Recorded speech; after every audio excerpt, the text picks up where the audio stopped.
Fire it up, footballers. We're letting the stream trickle in. We're going to have a lot to talk about, including Qatar Controversies at the World Cup 2022, Cristiano Ronaldo Piers Morgan's interview, and a little more USMNT talk, including a preview for the upcoming game against Wales on Monday. Oh my gosh, it's here. The World Cup is here. Let's get into it, everybody. Thanks for joining us here on Spade and Fire. Let's go!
And we're back. Fire it up, footballers. Sorry about the little snaggletooth there. Mrs. Spitfire popped in, and I tried to turn off the camera, and then just my entire OBS started glitching out, shut down. But what is going on, everybody? Got a lot to talk to you about. A lot of exciting stuff here on Spit and Fire as we have a lot of fun. Be prepared to have a little discussion. We're gonna be going places, I mean, that we did. I think we got to talk about.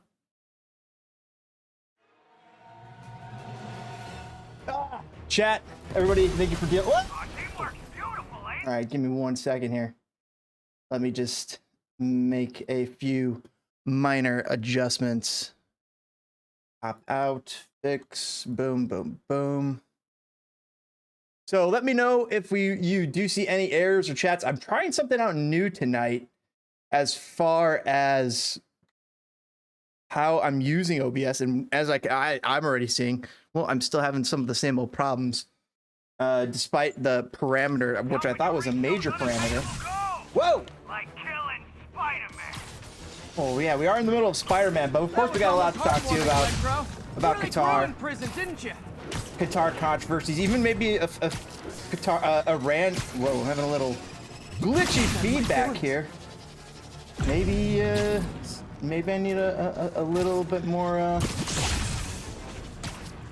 powerful PC, I guess, to stream and to run some fancy Spider-Man. Oh man, I'm having some trouble keeping away. Wait, what do I want? Web shooters? Okay. Nope, shoot! Run away! Now you got it.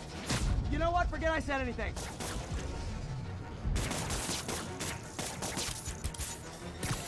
Okay, we're dipping, we're dangling. We're web crawling. Get him! That's got it. All right, there we go. Need to web the transformer he's over. Oh shoot, okay. Oh shit! Web it. Web the transformer you're over. I don't see a transformer. There it is, got him. Oh shoot. What's up, chat? Everybody, sorry about the glitches there. All right, so making sure everything's making sure everything's rolling before we get this train going. Angus McCarty laughing in the chat. Got some giggles. Appreciate you guys stopping by. Thank you, everybody. Appreciate you guys watching Spitfire. Guys, kick that like button. I'm having a little. Just make sure I'm not having a little glitch here. Let me know if there's some weird frame rate issues. If there's anything of that type of like. I'm gonna check one thing.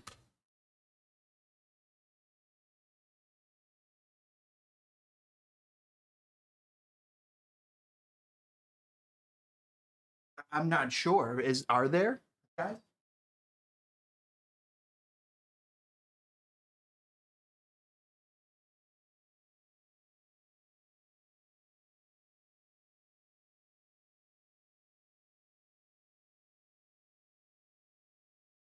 Oh yeah, there's definitely frame rate issues, guys. I have to adjust something on OBS. The adjustment I made. All right, we're gonna have to quit out of this. Nope. Got to make an adjustment live. We're doing it live. All right, I'll be right back. Everything looks good. Everything looks good to my feeling. I'm saying it didn't look right on my thing. I gotta change one thing. I'll be right back. All right, let's try it again. Let me know if there's any weird frame rate issues. Yeah, I know. I think it just froze because I literally just reset something. So I changed something. I'm working on trying to get this stream so it's nice and clean for you guys. All right, enjoyable. And let's get into this World Cup Qatar controversy. So I've been seeing some tweets. I've been seeing experiential tweets, and of course, we're going to see the horror stories coming out of Qatar, right? You kind of expect it. All right, so let's dip and dangle. Dip and dangle. Let me know if there's any like weird glitches. That was almost heartwarming, Electro. Really I grew can't in tell. prison, didn't you? As far as I can see, it looks good. Oh shit! What's his name? So Got him. Me, you're up. No, Adrian, it's me, Spider-Man. Adrian. What are you babbling about? Nobody ever gets my jokes. How long do you Ah! lose tonight, insect? Get you. Oh, that's sick. I thought we had a healthy give and take. Man, if I misread this relationship. Yep.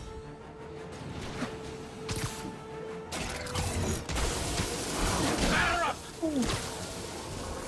Where'd you go, bud? Guards up. Stunner surprise. Whoa! Healing. All right, so I'm having mega frame rate issues. Absolutely, like just a pitiful drop. Looks like that hurt! Knock it off, Buttercup. Spider-Man! I must break you! All right, so You got it. this You is got my really joke. interesting. I'm so happy I can almost stop fighting. Almost. Maybe. Gotta be honest. Yeah, this liked is it not better right. When you two were I loaded. got. Figure this. Amazing this what a little teamwork can achieve, ain't it? what? A figure of you. Got him. Knock him out. Frame rate issues abound. Just All right, like oil let's. and water. Sure. Let's okay, I think we did it. I think I've changed things back to what I think they should be, I guess. And look at, I mean, yeah, there's a noticeable difference. Oh shit! I'm leaving the mission. Where the return to mission? All right, there we go.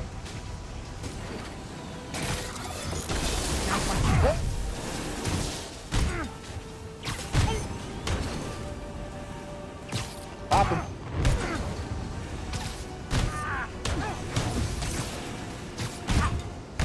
Come on, let's finish this guy. Where is the shocker? He just disappeared. Oh, wait, there he is.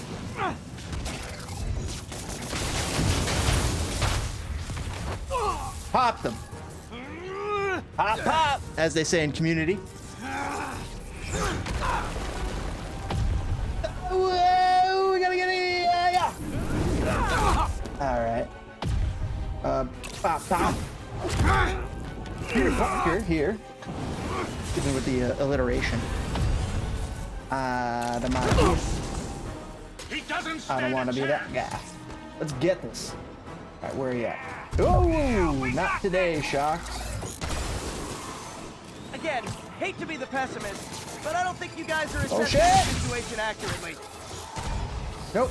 Don't need a picture of the guy. Not too close, Max. As usual. Whoa!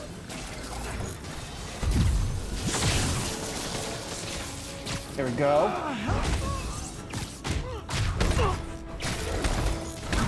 Change the directions on him.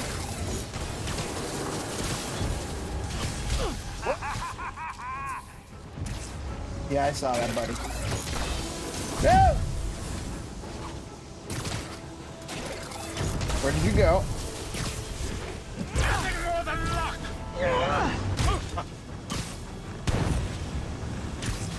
Back here. Get over here. You know I'm just messing with you now, right? Oh shit, that was fucking gnarly.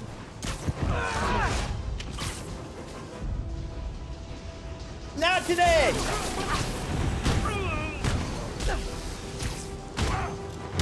Gotta say, make this guy sit down. Oh shit! We're only a couple hits away. Where's Shock? Next time you're mine! Not so fast. Today. Come on, let's finish this guy. Got a finisher on him. Sit down, Vulture. Gotta work on Electro over here. Before we get into some business on Should check on Sparky. Qatar, Cristiano Ronaldo. Might have got your man, but I'm gonna get Whoa. Yeah, I don't think so, bud. Confidence, I like it. Unreasonable, unjustified, but still confident. Good on You you. fly. Whoa, whoa, whoa, whoa, whoa. Whoa.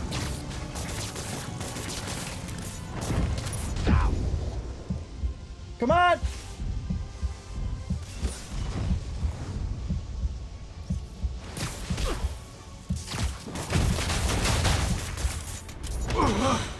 There it is. We start talking about the World Cup before the technical issue. Let's do it. What's happening? I have a little something I wanted to listen to. Spider-Man, I presume. If you really cared about this city, you'd be helping me expose Osborn for the criminal he is. By killing innocent people? What is I that? want to restore the power. Doc? You're sick. You need help. I have all the help I need. I'm And so we will not excited stop for until the World Norman Cup gets coming what up. he Let's get that out of the deserves. way. I'm definitely excited, regardless of the controversies in the for a few teams that are going there too. It's not just Qatar, but man, I have a couple jaw droppers lined up for us, guys. Like I have a couple Just need to. jaw droppers. When I heard this, I was like, "Whoa!" Some history of Qatar stuff, like basically how Qatar, their involvement in world football in the past, paved the way for what we see in world football today. That's just a little teaser. Need to update Yuri. Yuri, Vulture and Electro are down. Yeah, so I changed the processor, and it looks like we are all good to go now, right? Exploded. Wouldn't happen to be related, would it? Nothing gets by you. It was Octavius' love the, staging ground. He's using the villains to pull apart Oscorp. Vulture and Electro were targeting power plants. Scorpion's going after water treatment. Not sure about Rhino yet. Something along the shoreline. That's good enough to start. I assume you're going after Scorpion? Yeah, city's already on the brink. If we lose clean water, we might never come back. I'll update you when I make progress. Sounds like a plan. All right, let's take a look at the map. I'm definitely having some FPS issues. There's the mission. But the Archduke himself is psyched for the World Cup. Oh, I do not have my activity feed connected. I definitely need to get that reconnected. I have no stream. Okay, cool. No, I'm good. Awesome. All set. Looking at this. All right, chat. Let's get into this. So, Tifo Football put out a couple episodes, and I think there might even be one more in the books. If not, maybe a few more. I'm not entirely too sure, but they have at least 3 episodes called the Qatar World Cup Explained. I was listening to all 3 on the way here today, and I want to talk about them. In addition to, I think, listen to them with you guys, and we'll stop and talk about pause in the various moments. But this explains how the World Cup got to Qatar and how we ended up where we are today with some of the problems in Qatar that we're seeing. Like, I mean, like I'm seeing like some of the city village hotels. They look like they're plastic put on sticks in the middle of nowhere. There's no protection. There's so lax in security. It's from like it's just you're lacking some of the basics that you would expect, I think, in most of these countries where you go to have these types of events, Olympics, World Cups, what have you. But you're basically, Qatar is a strip of land about 50 miles wide. And they're putting the whole World Cup within that 50-mile radius, essentially. It's going to be very, very interesting. It's different than, like, say, what they've done in Europe. So different in the logistics of America, or where they have a much bigger place to work with, essentially. And that's going to be discussed in this little Tifo Football. I highly suggest you go check out the video as well. Drop them a like. Greatly appreciate you do. And here we go. The Qatar World Cup has provoked strong and sometimes conflicting reactions in many people. Shock, incredulity, disgust, pride, jealousy, resignation. Since the tiny Persian Gulf state won the right to host the tournament in 2010, it's been And they're not kidding. constantly embroiled in controversy. Over corruption allegations surrounding the bid itself, over the poor treatment of migrant workers that have built the World Cup's infrastructure, and over the lack of human rights and democracy in the country. But there is a wider story, which isn't just a story about those things, although they are all important. Qatar's World Cup isn't merely a sports tournament, and neither should it be seen as an outlier, a black swan event which could neither be predicted or likely replicated. No, Qatar's World Cup should rather be seen as a product of global political, military, economic, and technological currents that have their roots as far back as the mid-19th century. Well, that's a nation. That's a nation that's trying to build itself. That what they just described are all of the essential features of a developing nation. So it's interesting that they pointed that out. But centered on the tumultuous end of the 20th century. It's an avatar for a new world with new rules. The Qatar Post-industrial revolution, early 1900s, when Qatar was pretty much just a fishing village. World Cup has its roots in war, corruption, revolution, and the rise of the super rich, and its geopolitical implications have helped reshape not just the Middle East, but also the rest of the world.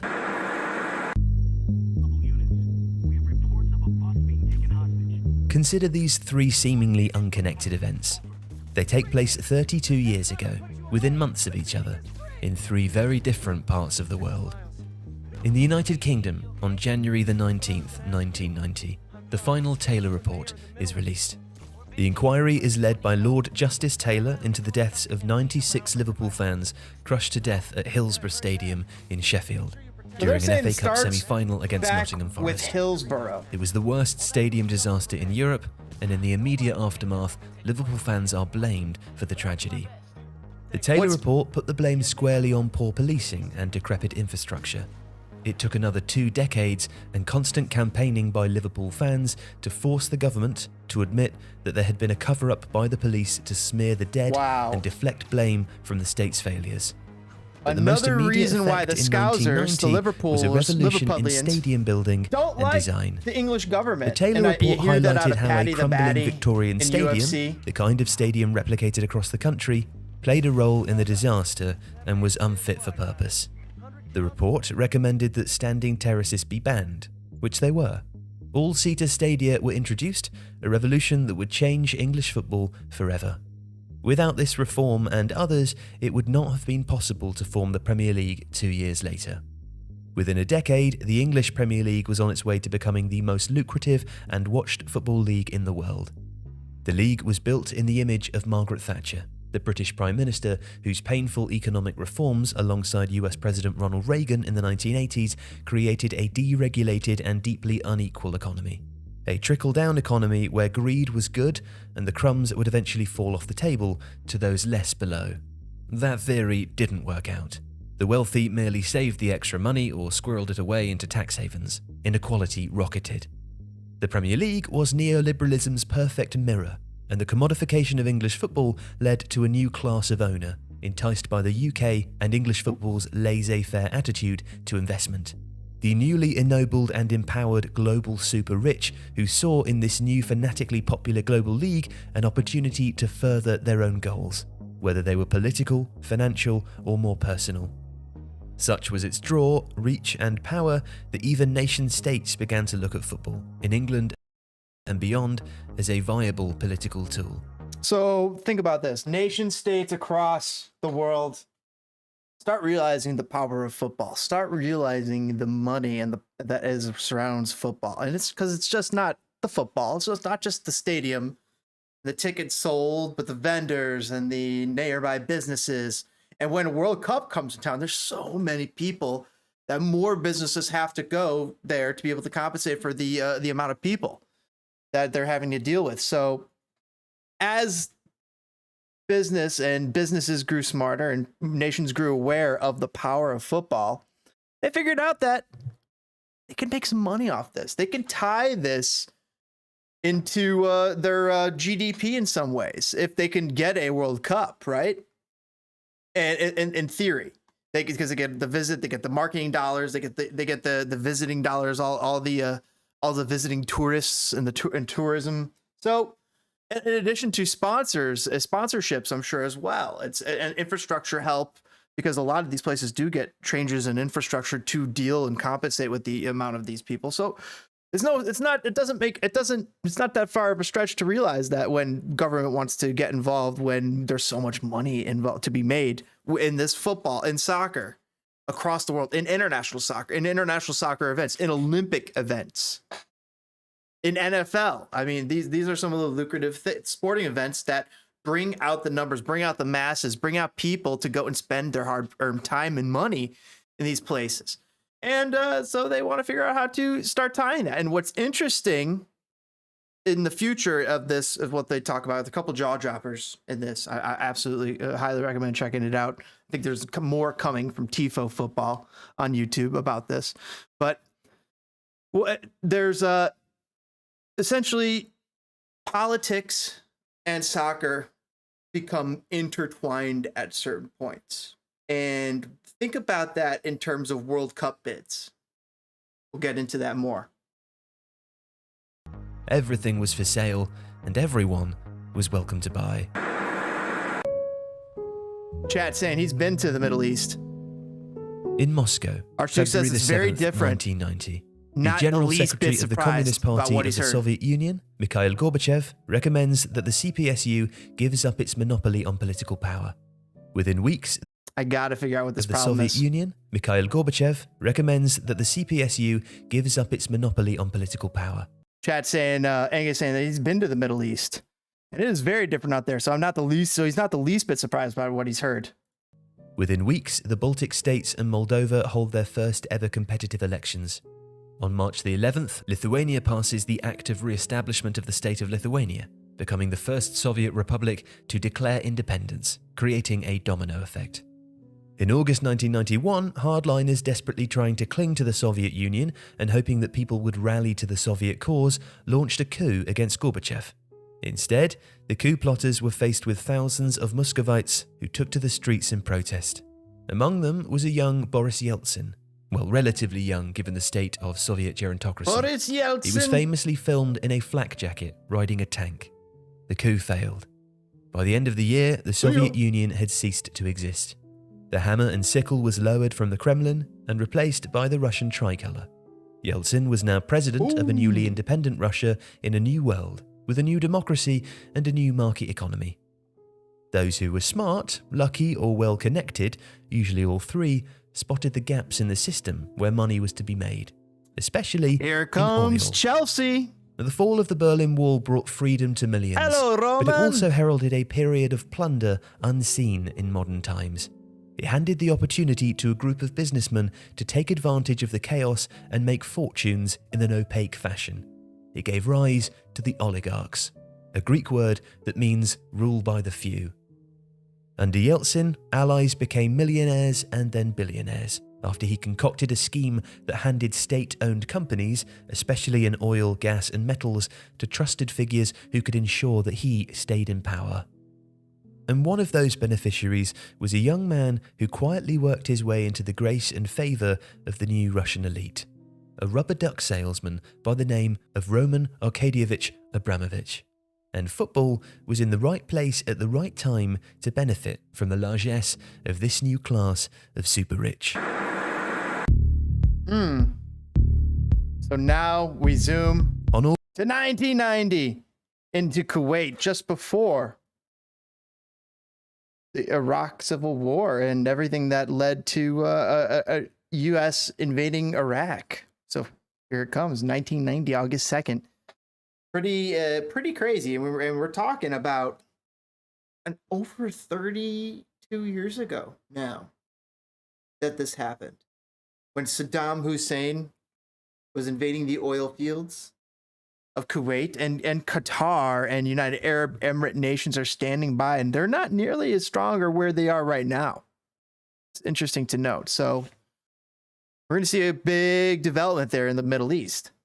August the 2nd, 1990, an Iraqi army, 100,000 soldiers strong, invaded Kuwait. Saddam Hussein, Iraq's absolute ruler, had been embroiled in a decade-long war of expansion and attrition against neighbouring Iran. For a while, the US and its allies backed Saddam against their common enemy in the Ayatollah Khomeini. The war was ruinous. It took 1 million lives and almost bankrupted the country. And neighbouring Kuwait had bankrolled Iraq's folly and now wanted its billions of dollars in loans repaid. To make matters worse, the price of a barrel of oil had collapsed from just over $40 a barrel in 1981 to under $12 in 1988. Almost 100% of Iraq's foreign reserves came from oil sales. And so, on the flimsy pretext that Kuwait was slant drilling under the Iraqi border and stealing Iraqi oil, Iraq invaded and occupied, declaring Kuwait an Iraqi province and so escaping its debt obligation. Oil prices surged to $41 a barrel. Wow. And now the it's occupation $100 a barrel was brutal. in the United States. Although Kuwait's emir managed Angus to flee to Saudi saying Arabia, Qatar the elite spent that so remained much were money, rounded up, jailed and than tortured. any other World And Cup. many were murdered. The government spends Sheikh money on Fahad anything and everything. Al-Ahmed They run Al-Jabba high Al-Sabah, government the brother debts. of the king, was shot and killed whilst trying to defend the Dasman Palace. His body was laid on the steps and crushed by an Iraqi tank as a warning to others. Damn, that's Sheikh Fahad had become Kuwaiti famous prince. during the 1982 World Cup finals for entering the field Yikes. during France versus Kuwait, politely remonstrating with the ref and persuading him to disallow a goal he deemed the French had scored unfairly. Saddam What? politely remonstrating with the ref, a warning to others. Listen to this. Sheikh Fahad had become Sheikh famous Fahad. during the 1982 World Cup finals for entering the field during France versus Kuwait, politely remonstrating with the ref and persuading him to 1982 France versus Kuwait.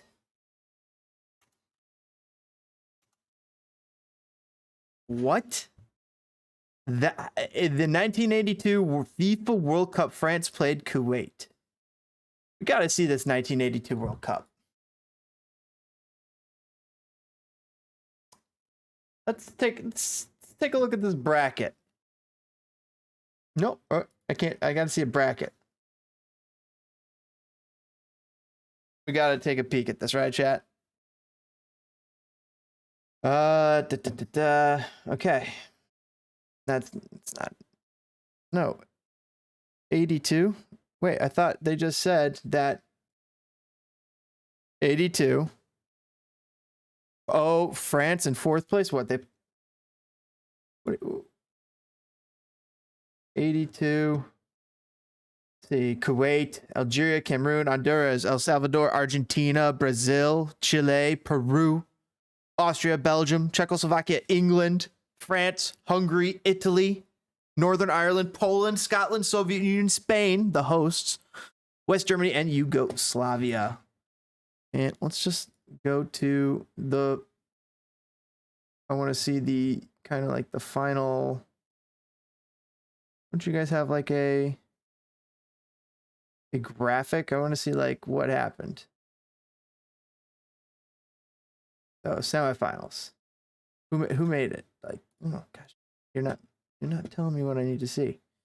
You don't just see a picture of what happened.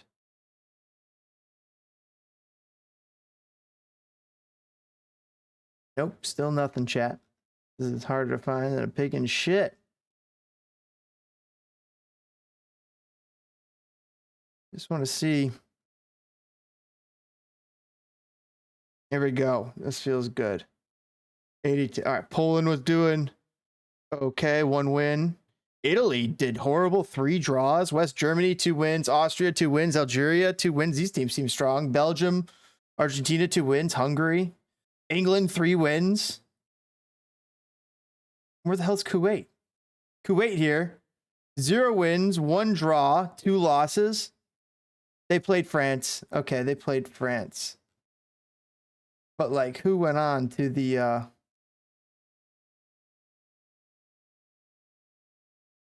who went on to the final of the group stages? Right. No, because they're saying Kuwait, France. Like, I just don't see how Kuwait does anything in this. Yeah, okay. This it just sounded weird, right, chat? It just sounded weird. They said a final. It's not a final. It sounds like it's a group match.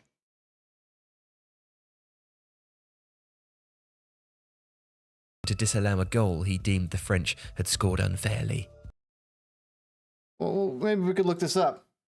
King Fed walks on field 1982, right? Fahad, King Fahad.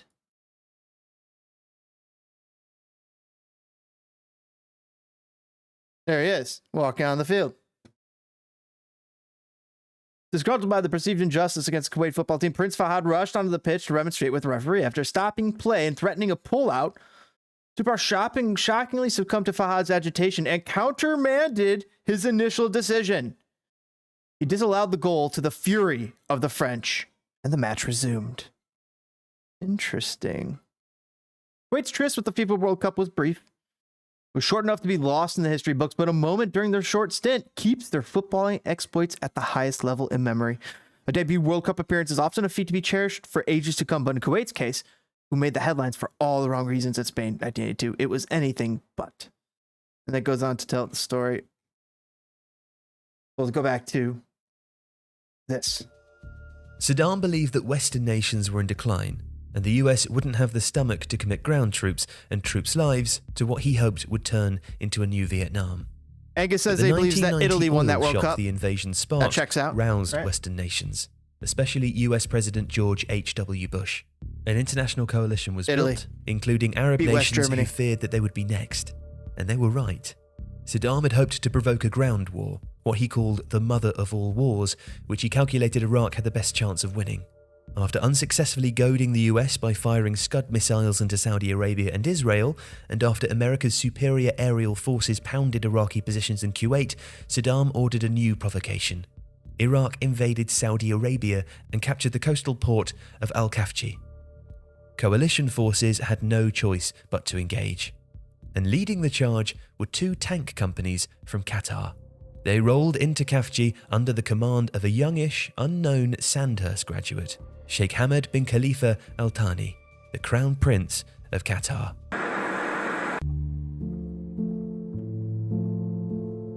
Qatar's history has been moulded by its position Crown between Prince of larger competing Qatar. powers, especially Saudi Arabia, Iran, and Bahrain. And out of the necessity, it built a reputation for mediation and negotiation. The Al Thani family were relatively recent arrivals to power in the Gulf, taking control in the mid-19th century after signing an agreement with the British that effectively recognised the Al Thani's claim over the whole Qatari peninsula for the first time.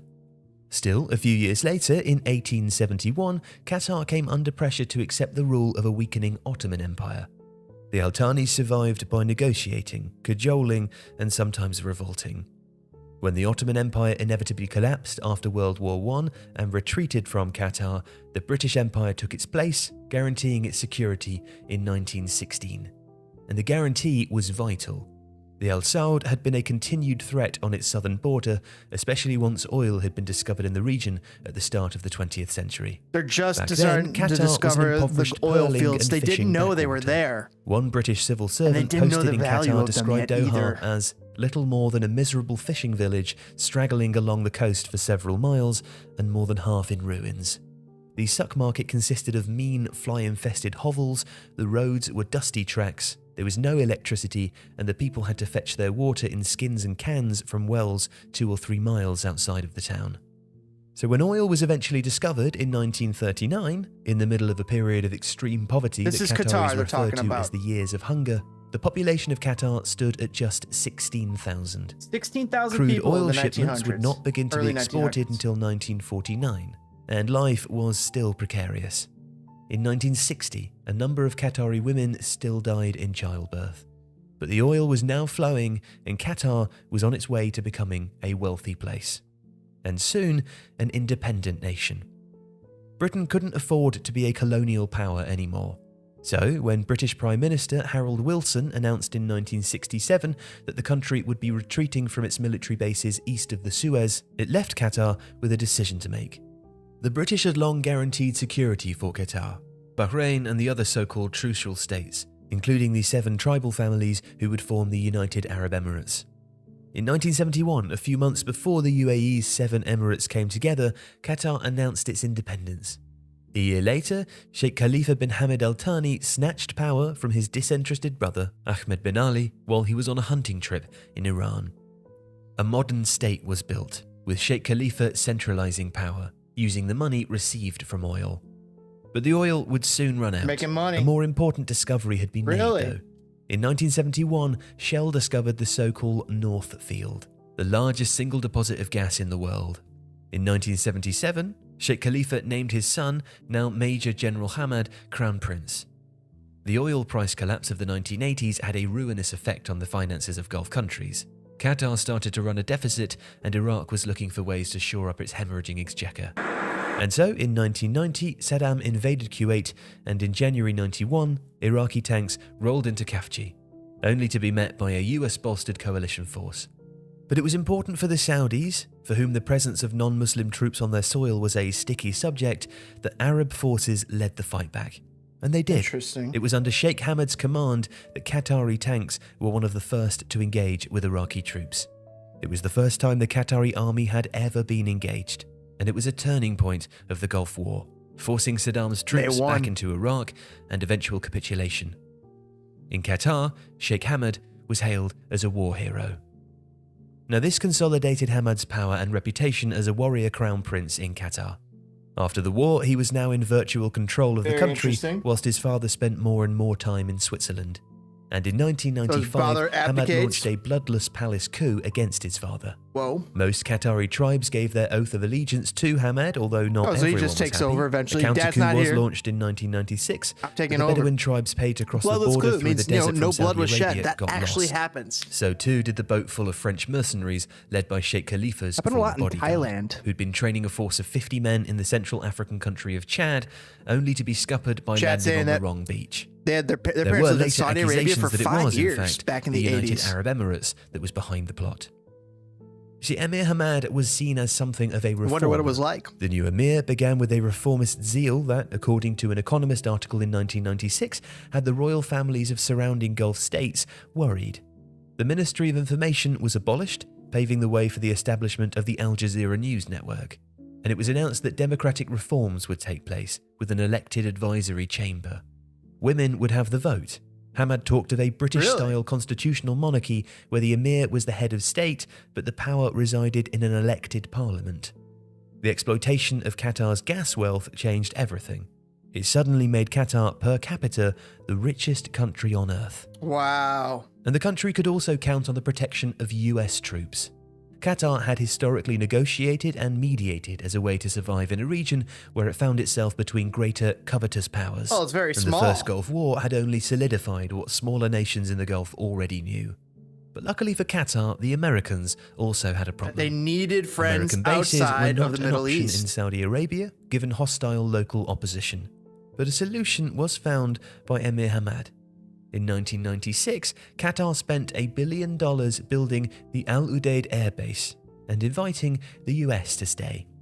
After 9/11, the US military moved its regional command center, CENTCOM, to Al Udeid. Just like with the British in 1916, the Americans would now be the ultimate guarantor for Qatar's safety. So by the turn of the 21st century, Qatar had been revolutionized America is involved from in a Qatar. poverty-stricken colonial backwater Deeply.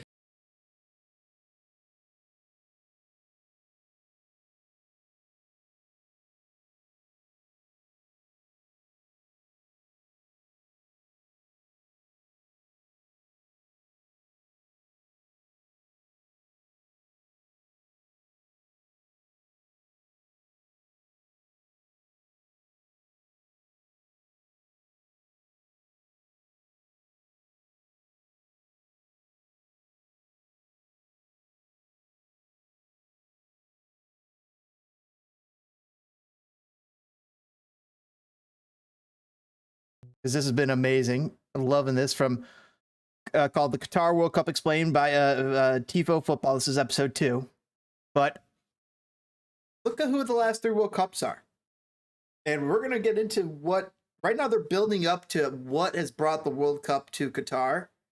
They haven't even given you the jaw droppers yet. Oh my goodness. My jaw just went, huh? I didn't know that Qatar was involved in world football in that capacity, because Qatar did something absolutely huge, groundbreaking in world football, to the point where the rule was changed specifically because of what Qatar did. FIFA had to step in to stop Qatar from doing what they were doing way back when. We'll get in. They'll get into it. It's absolute jaw dropper. It's been amazing. Highly suggest you go check, subscribe to Tifo Football, drop them a like, and we'll keep going with the show. And we got more context to add to this after, as I got a whole bunch of tweets of information lined up to talk about that not only backs this up, but paints a picture. This is the picture that's being painted by the people that are there and the people covering it. So including the Washington Post, amongst other things. So we'll check that out here as we go along, but let's continue. Pele and Maradona walked out onto the stage to 1,000 flashing bulbs. Qatar is the highest per capita 17th, 2005, income in the world. And the two greatest players the world had ever seen embraced in front. So I don't know where we checked out, but basically Maradona and Pele are helping Qatar to found this academy, and we're going to get into why. Was furious and had never forgotten it. Secondly, few thought Maradona would be alive to be there. A year before, Maradona was on death's door after years of cocaine abuse. He was, puzzlingly, also morbidly obese. When I read that, I figured it out. His friend, Cuban dictator Fidel Castro, stepped in and offered him a place in a renowned rehab clinic outside Havana. After battling his demons and after a stomach-stapling operation in Venezuela, 13 sports events at the same time, including a running track, 50-meter Olympic pool, and a FIFA-approved full-sized pitch that included room for 5,000 spectators. Wow. It was the centerpiece of the newly minted Aspire Academy, a multi-billion-dollar project designed to find and nurture elite sports talent, especially elite football talent from Qatar, the Middle East, and around the globe. And Pele and Maradona were paid millions of dollars to open it in front of the world's press. Wow. And at the time, the various journalists and dignitaries were there only for the Pele and Maradona show. The Aspire Academy was little more than an afterthought, presumed to be a hugely expensive leisure centre that would no doubt in time become a white elephant in the desert. But instead, Aspire would grow to become a central figure in the next chapter of Qatar's history, one that would use sport as a nation-building tool and utilise Aspire in its seemingly quixotic efforts to host a major international sports tournament, be that an Olympic Games or a World Cup finals.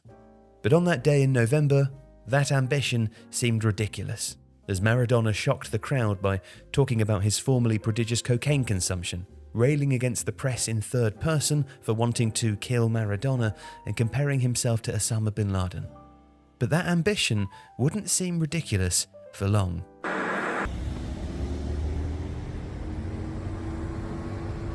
Werder Bremen supporters loved Ailton Gonçalves da Silva. The Brazilian striker signed for the Bundesliga club in 1998 and always looked a little bit overweight, but he was powerful and charismatic and prone to madcap flourishes. It was rumoured, for instance, that he would spend €100,000 a month on clothes, and he always gave unforgettable interviews that segued from Portuguese to German and back again, leaving one journalist interviewing him flummoxed. Interesting. Because of his large frame and surprising pace, he was nicknamed Kugelblitz, the German word for ball lightning, sometimes called St. Elmo's. Because of his flummoxed. The Kugelblitz. Because of his large views that segued from Portuguese, charismatic, a little bigger club in Gonçalves da Silva. The Brazilian striker signed for the Bundesliga club in 1998. He was a beast. And always looked a little bit overweight, but he was powerful and charismatic and prone to madcap flourishes. It was rumoured, for instance, that he would spend €100,000 a month on clothes, and he always gave unforgettable interviews that segued from Portuguese to German and back again, leaving one journalist interviewing him flummoxed. Because of his large frame and surprising pace, he was nicknamed Kugelblitz, the German word for ball lightning, sometimes called St. Elmo's fire. Ball lightning. That's crazy. One day he would play as if he was the best forward in the world, and the next day he couldn't be bothered to turn up for training. But then, in 2003, it all came together. Different than St. Ailton Elmo's was fire. taking the Bundesliga by storm.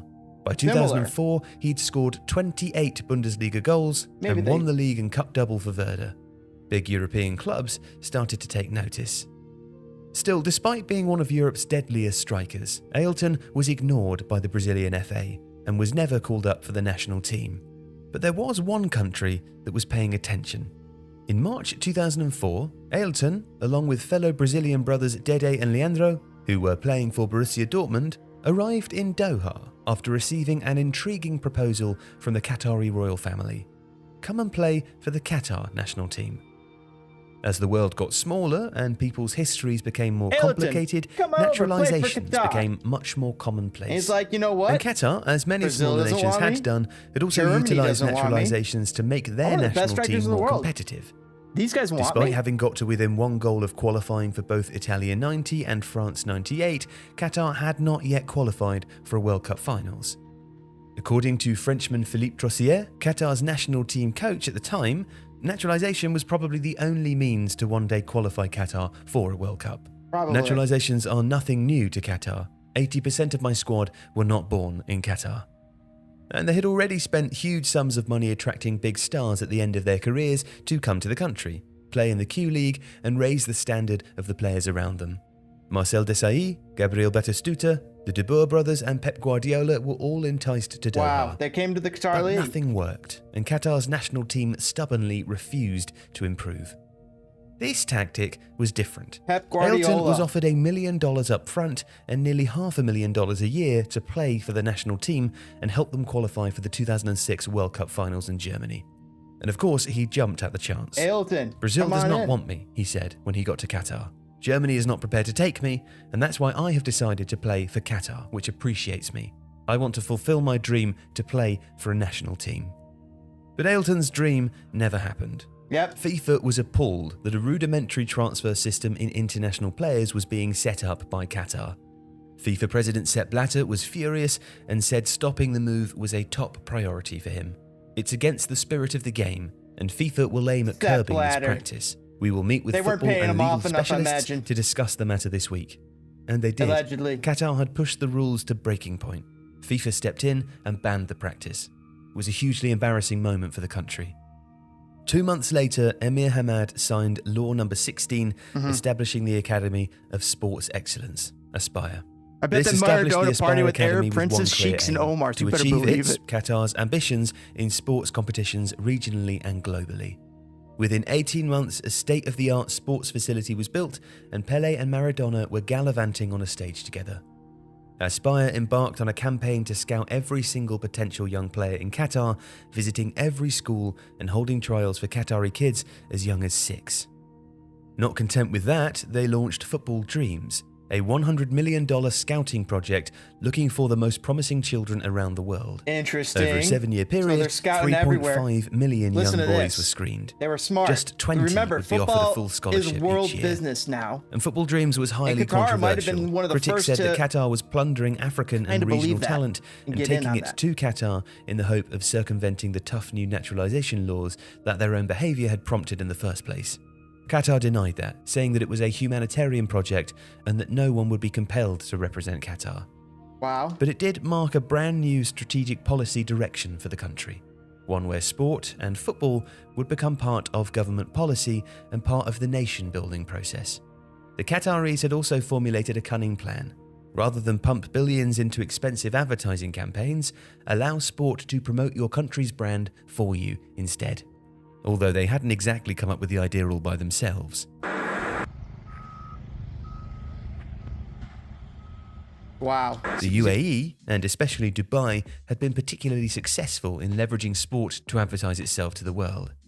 Dubai was one of the UAE's 7 ruling emirates, with Abu Dhabi the seat of power.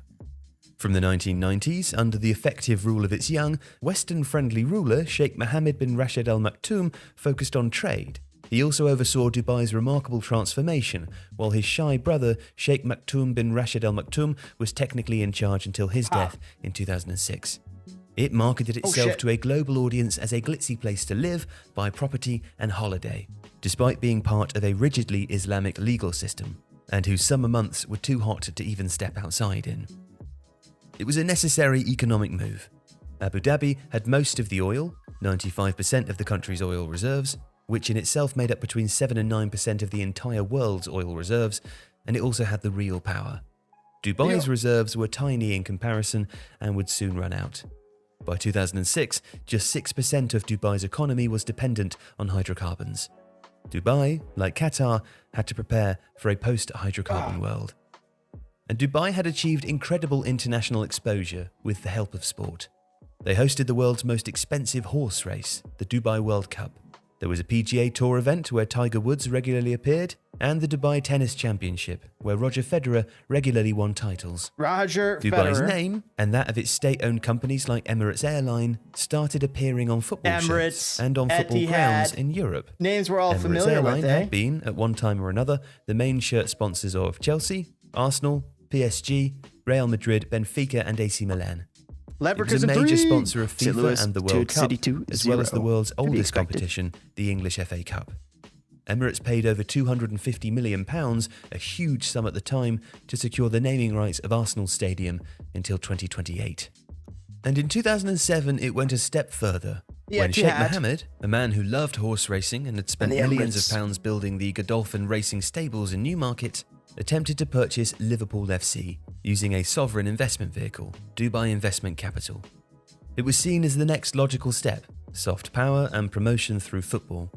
Sheikh Mohammed, the absolute ruler of Dubai, vice president of the UAE, and one of the richest men in the world, had seen the benefits of owning a football club and using it to enhance brand Dubai. And the purchase of Chelsea by Roman Abramovich had changed the game. The huge amounts of money spent transforming Chelsea into champions, with little regard for profit or loss, had never been seen before. The Premier League, as well as the UEFA Champions League, had attracted a new generation of billionaire owners from the US, Asia, the Middle East, and beyond, all attracted to the huge global popularity of soccer. Not to mention the booming TV rights deals, which they rightly predicted would continue to increase in value. And they did. They saw soccer as the biggest and most effective advertising real estate in the world, whether you were selling shoes, holidays, or a new vision of your country. And buying Liverpool would be the biggest coup yet. But the sale never happened. Never happened. The club instead turned to two American billionaires, Tom Hicks and George Gillette, who would have a brief but disastrous ownership of the club before being forced out. Real quick. Still, thanks in no small part to celebrity sporting endorsements, Dubai had put itself on the map. And Qatar decided to follow suit with its own tennis championship, the Qatar Open, golf tournament, and most importantly of all, its star-packed football league. Qatar even managed to win the bid to host the 2006 Asian Games, the smallest country ever to do so. And it floated the idea of bidding for something bigger. The World Cup finals, perhaps, or even the Olympic Games. Wow. But the thorny issue of the desert heat seemed to make it impossible. That's the issue. Much of the investment appeared to fail. Qatar didn't qualify for the 2006 or 2010 World Cup finals.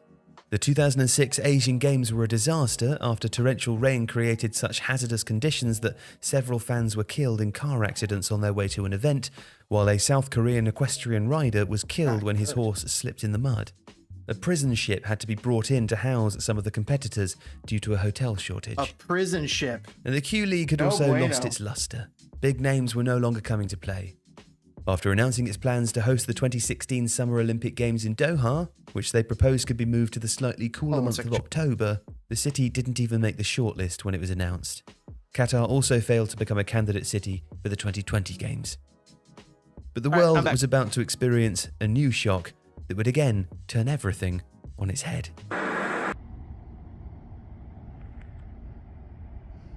What? In 2008, the world was careering towards a global financial meltdown, triggered by toxic mortgages in the US. When it hit and asset prices tumbled globally, Dubai was hugely exposed. The emirate had largely relied on real estate and debt to fuel its great leap forward, while Abu Dhabi had the actual money in the bank from years of high oil prices. Right. Dubai's economy teetered on collapse, and a humiliating bailout had to be brokered with Abu Dhabi. The UAE president, Sheikh Khalifa, convened a meeting between Dubai's Sheikh Mohammed and the Crown Prince Sheikh Mohammed bin Zayed. A $10 billion bailout was agreed. In return, Sheikh Mohammed agreed to name his prestigious new building project, Burj Dubai, the tallest building in the world, the Burj Khalifa. Meanwhile, Business. Abu Dhabi went on a spending spree, sensing that there were bargains to be had. They'd watched Dubai's attempted purchase of Liverpool closely, and in August 2008, Sheikh Mansour bin Zayed Al Nahyan, the UAE's Deputy Prime Minister and brother of the Crown Prince, announced that he was buying Manchester City. Whoop. A few days later, City finalised the purchase of Brazilian international Robinho for a then staggering £32.5 million, just before the transfer window shut. When it opened again in the following January, the club spent another £50 million. In 2011, City made the largest single-season loss in the history of English football, £197 million, but also achieved phenomenal success on the pitch, all the while playing in shirts and in a stadium named after Etihad Airways, the UAE's state-owned airline. Abu Dhabi would no longer be in the shadow of its glitzier neighbour. And although Sheikh Mansour has always claimed that City was a personal project and not a state-owned club, it was still every bit as transformational as Abramovich's arrival in 2003. The people brought in to run Manchester City were the same people that ran Abu Dhabi's political affairs and its multi-billion-dollar investment vehicles. Now, football clubs were a matter of state. Football was about to begin the sovereign age, one which Qatar was soon to join.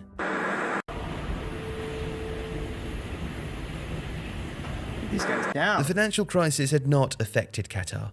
With its vast gas deposits, it was inoculated from the economic contagion. And, like Abu Dhabi, they went on a shopping spree of their own, buying up marquee assets in Paris, London, and beyond. Paris. And in 2009, it embarked on its greatest project of all, London. launching a long-shot bid to host the 2022 World Cup Finals.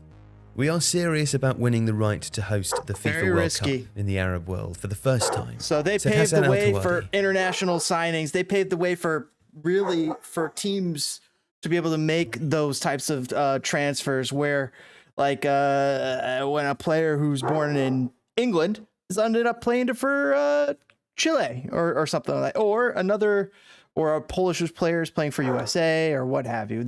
Or a German player playing for USA or a Belgian player playing for USA, dual nationalists. Qatar paved the way with the Ailton transfer because they got denied by FIFA wrongfully. It's kind of ludicrous when you think about it. That was one of the big jaw droppers, I thought. Couldn't believe it. The young chief executive chosen to run the bid. We're offering FIFA an incredible event with a tremendous football legacy, but also a legacy for humanity. Qatar 2022 can be a watershed moment. And their 2022 bid was a seductive one. Watershed. It talked of unity in the Middle An East, introduction, a changing of the guard, zero carbon cooling technology bringing to combat in the heat of the Middle East stadiums that would be taken into down and rebuilt in Africa. the Western world, and But to most the of way the that rest of the China world, and it Russia seemed ridiculous. at least used to be involved in the Western How could such a tiny world. country just 50 miles across host a World Cup? Who would build it? How could you play a tournament in the summer heat when it can reach 50 degrees, even with air-conditioned stadiums? And having never qualified for a World Cup before, what kind of team would they have? No one believed that the World Cup would come to Qatar. If you like this video, What they please did. consider subscribing. to TiVo. Episode 3 of the Qatar World Cup On the 2nd of Explained. December 2010, FIFA President Sepp Blatter 2010. stood on a stage in Zurich Sepp holding an Blatter. envelope with the eyes How do you of feel the world about him, on chat? it. Despite being a consummate showman, he looked oddly Let us know in the nervous comments as he below. fumbled for the card inside. He pulled it out and announced the host of the 2022 World Cup Finals, a race that had been viciously competitive, embroiled in corruption allegations, and dominated by realpolitik. Qatar. Earlier in the day, Russia had been announced as the host of the 2018 World Cup Finals, beating England's bid. really? It was a decision that had been of importance at the highest level. A 2014 British parliamentary report later outlined how an investigative research company formed by an ex-MI6 agent, later named as Christopher Steele, had been keeping tabs on the Russian delegation on Steele behalf dossier. of the failed England bid, paying special attention to Roman Abramovich, who they believed had a key role in winning the bid. An ex-MI6 source, believed to be Steele, later told the Sunday Times, when Abramovich turned up in South Africa and started glad-handing people, that was a turning point. Steele Really? later went into hiding after being outed as the author of a salacious raw intelligence dossier detailing the connections between Russia and the future US President Donald Trump. Whoa. Bonita Messiades, a member of the failed rival Australian 2022 bid, recounted to the BBC World Service just how seriously everything was being taken. The intelligence agencies that were there said it was really noticeable when the Russians turned up, because no one could hear or see anything.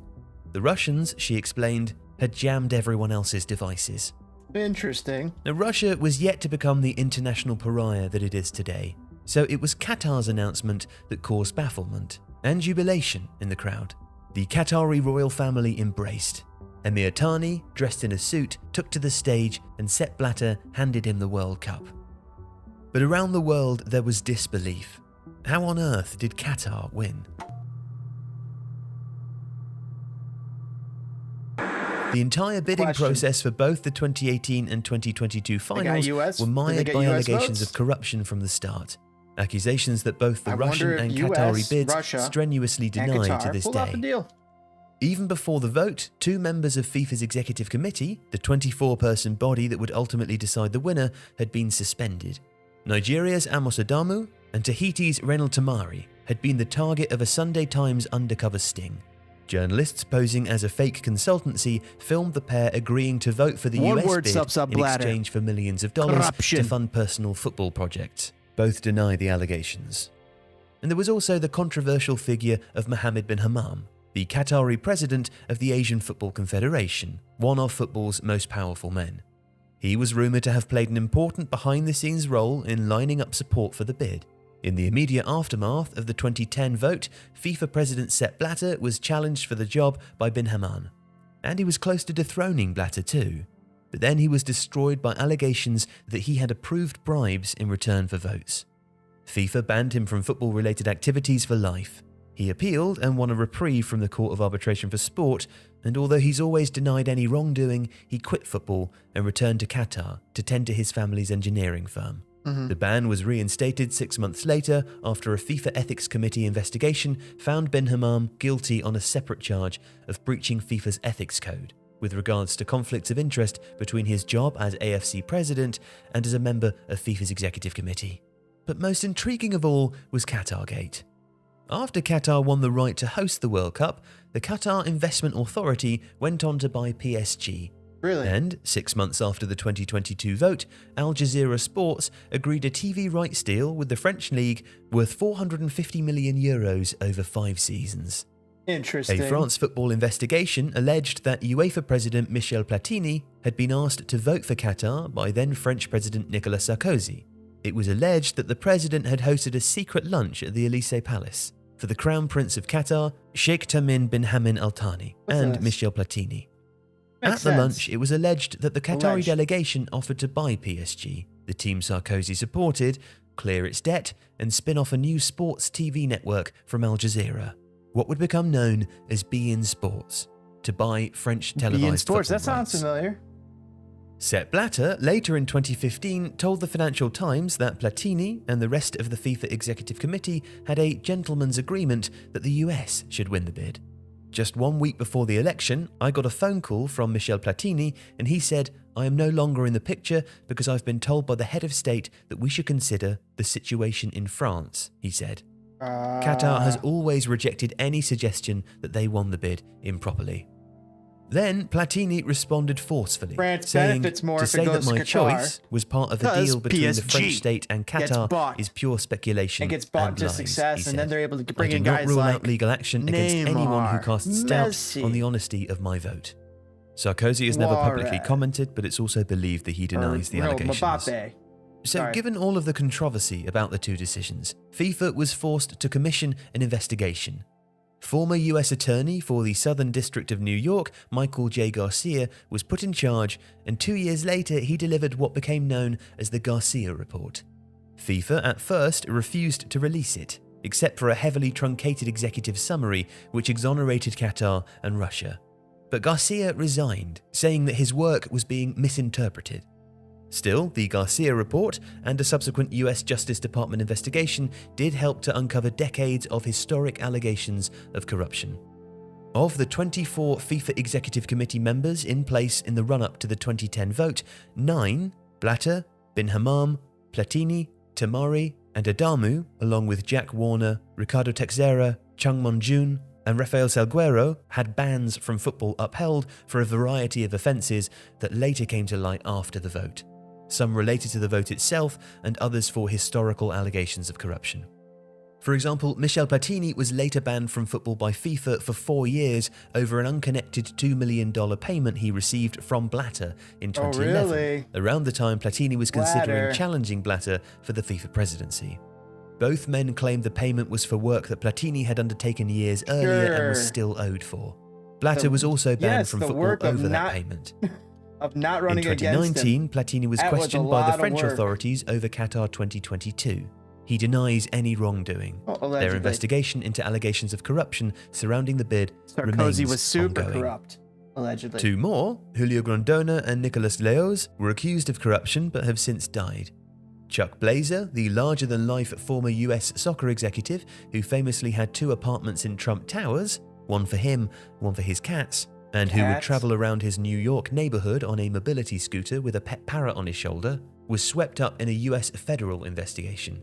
He was charged with tax evasion and later turned state's witness, admitting that he'd conspired with other EXCO members to accept bribes in relation to previous World Cup bids. He died in 2017. 7 more were later cleared of allegations of corruption. But And a further, but separate 3, John Giogora, Jeff Thompson, and Senez Erzik, later retired. Hani Abu-Rida is still at FIFA, as is Michel Dugue, who was cleared of any wrongdoing around the 2010 vote by the FIFA Ethics Committee over a small painting gifted to him by the Russia 2018 bid, and the fact that his son was secured a job in Qatar after the vote.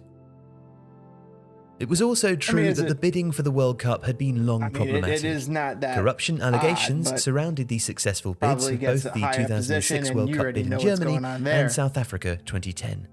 Franz Beckenbauer was accused of bribery allegations surrounding Germany's 2006 World Cup bid, which he denied. A Swiss trial ended in 2020 without a verdict after Switzerland's 15 years statute of limitations expired. And Qatar played the marketing game better than the rest. Take one weapon in their arsenal, Aspire, which 5 years earlier had been opened by Pelé and Maradona. In a few years, Qatar had opened numerous academies around the globe under its Football Dreams program, looking to identify and recruit talent in previously overlooked or underdeveloped footballing nations. Of course, so that's still going on. 6 of the 15 Football Dreams programs were in countries that were represented on FIFA's EXCO. Qatar has always denied that the 2 issues were connected in any way. Whilst the US and England were bragging to the world about their stadiums and their technically sound bids, Qatar's was the only one deemed high risk by FIFA, in part due to the dangerous 50-degree summer heat. Qatar was working under the radar, funding what it viewed as a humanitarian project in the backyards of the men who would actually vote on the World Cup bids. They could also count on high-profile World Cup ambassadors like Zinedine Zidane and Pep Guardiola, amongst others. Oh, Guardiola, of course. And there was high politics too. In 2015, the Sunday Times alleged that the intelligence gathered by the England bid had raised suspicions that a huge gas deal struck between Qatar and Russia may have been part of a World Cup vote swap deal. Another huge gas trade was also struck with Paraguay.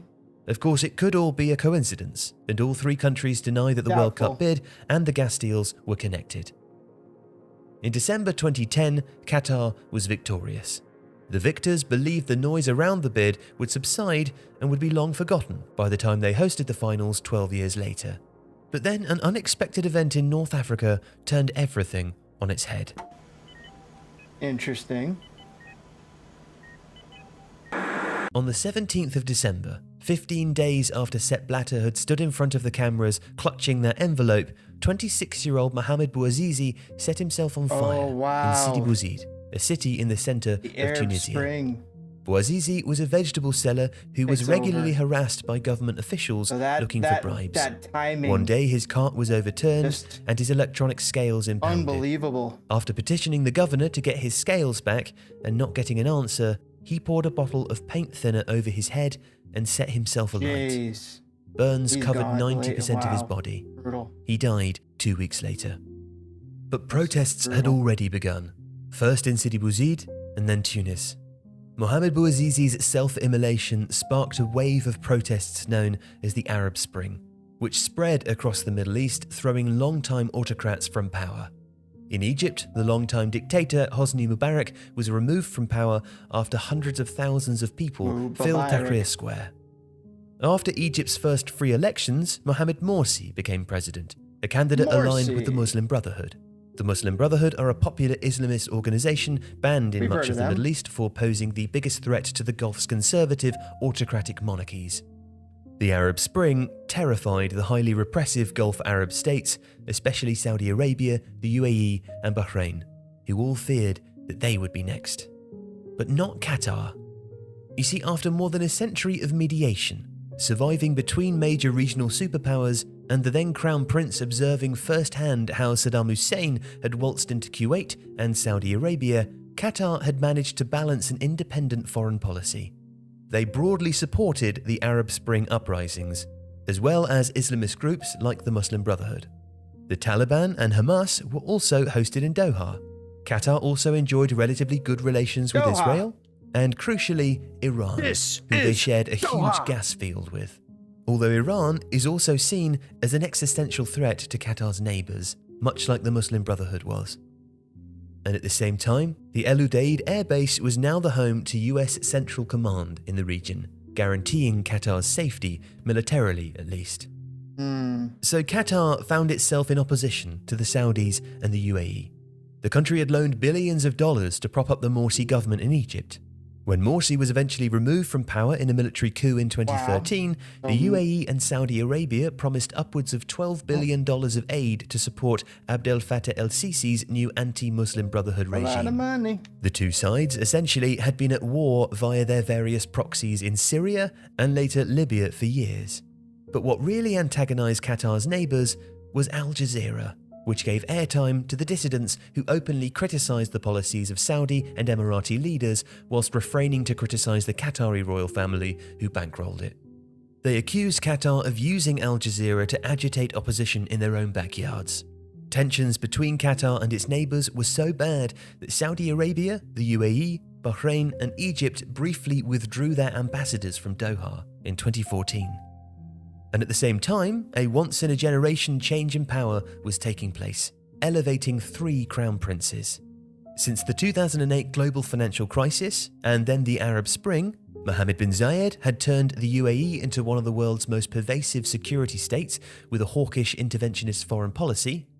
In 2013, Qatar's Emir Hamad abdicated and peacefully transferred power to his young son Sheikh Tamim bin Hamad Al Thani. And in Saudi Arabia in 2015, Salman bin Abdulaziz bin Saud became king. His son, Mohammed bin Salman, became defense minister and deputy crown prince in 2015. He wouldn't be happy with that position for long. But perhaps the most consequential development was taking place thousands of miles away in the US, where, in November 2016, Donald J. Trump had just won the US presidential elections. The Saudis and the UAE had been supportive of the Trump presidency after becoming enraged with President Barack Obama's nuclear deal with Iran. We're just closing up the Qatar World Cup controversy, just like how they got the World Cup. And it seems like a little nebulous to me. I'm like, I wonder if there were some background deals between the United States, Russia, and Qatar, because those are the guys with the last 3 World Cups. Yeah, but the thing is, I wouldn't say that the United States was involved in that deal.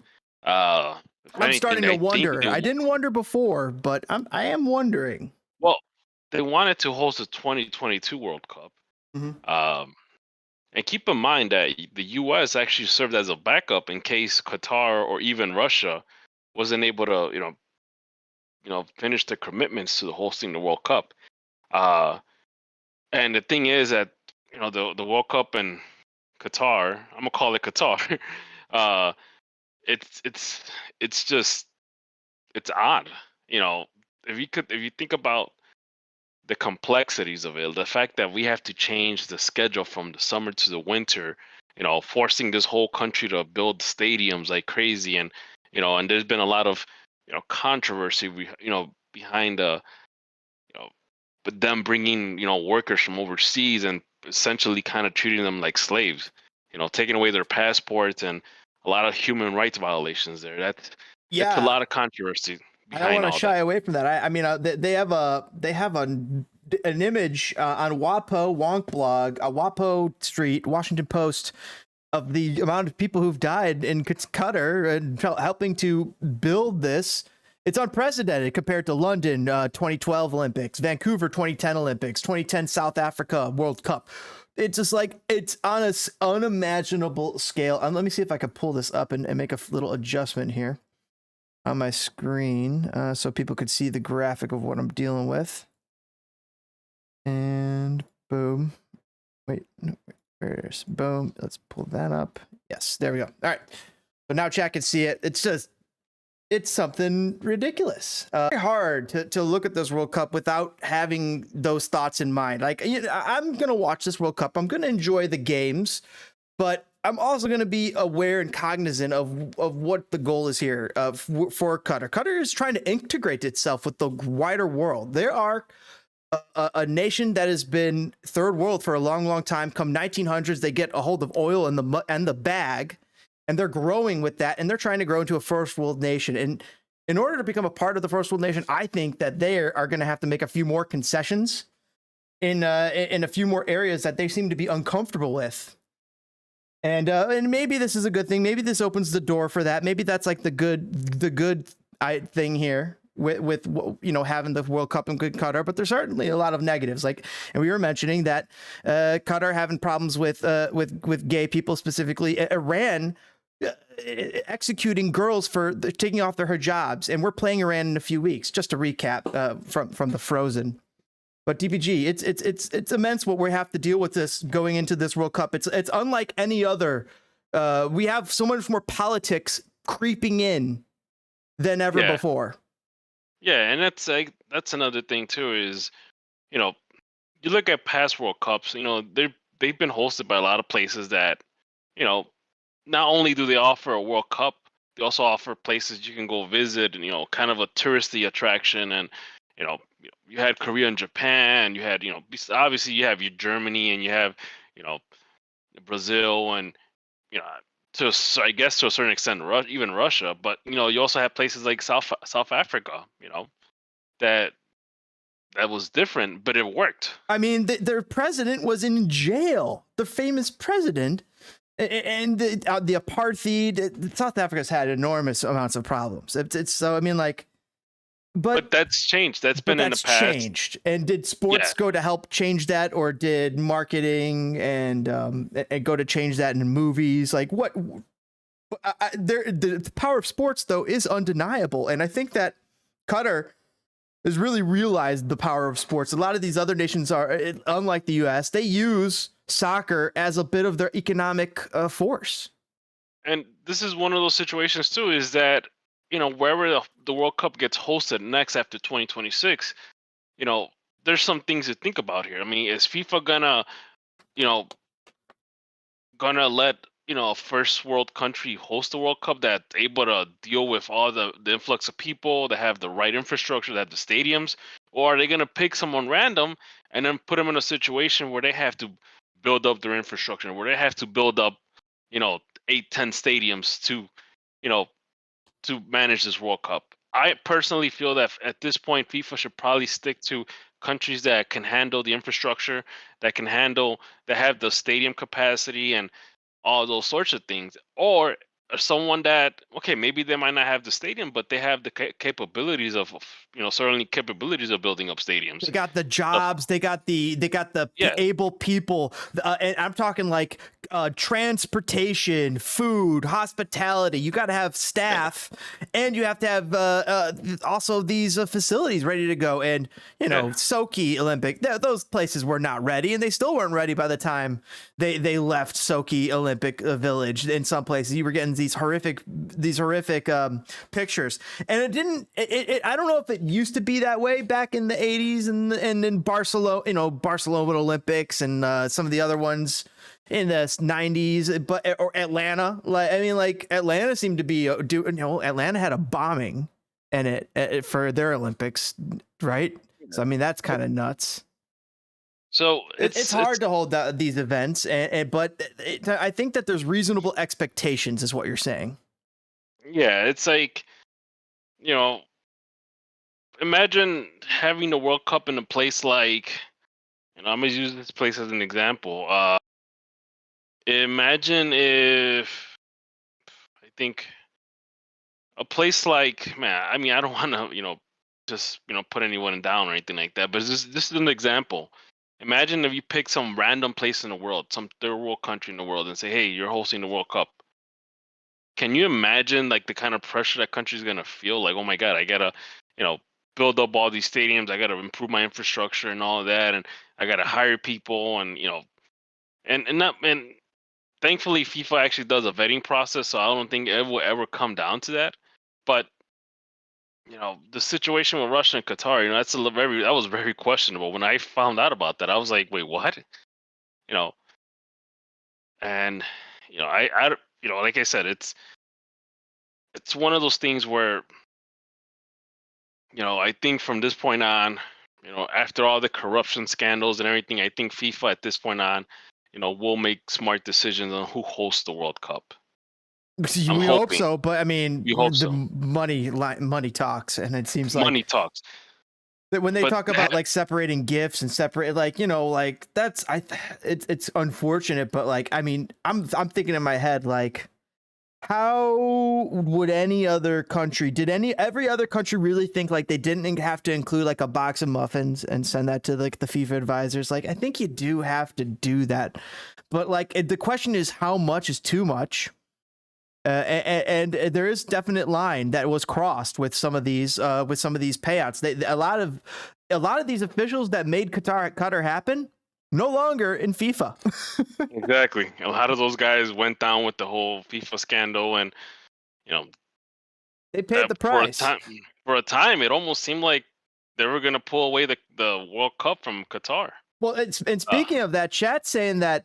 In Qatar, the kafala system it consists of taking away passports.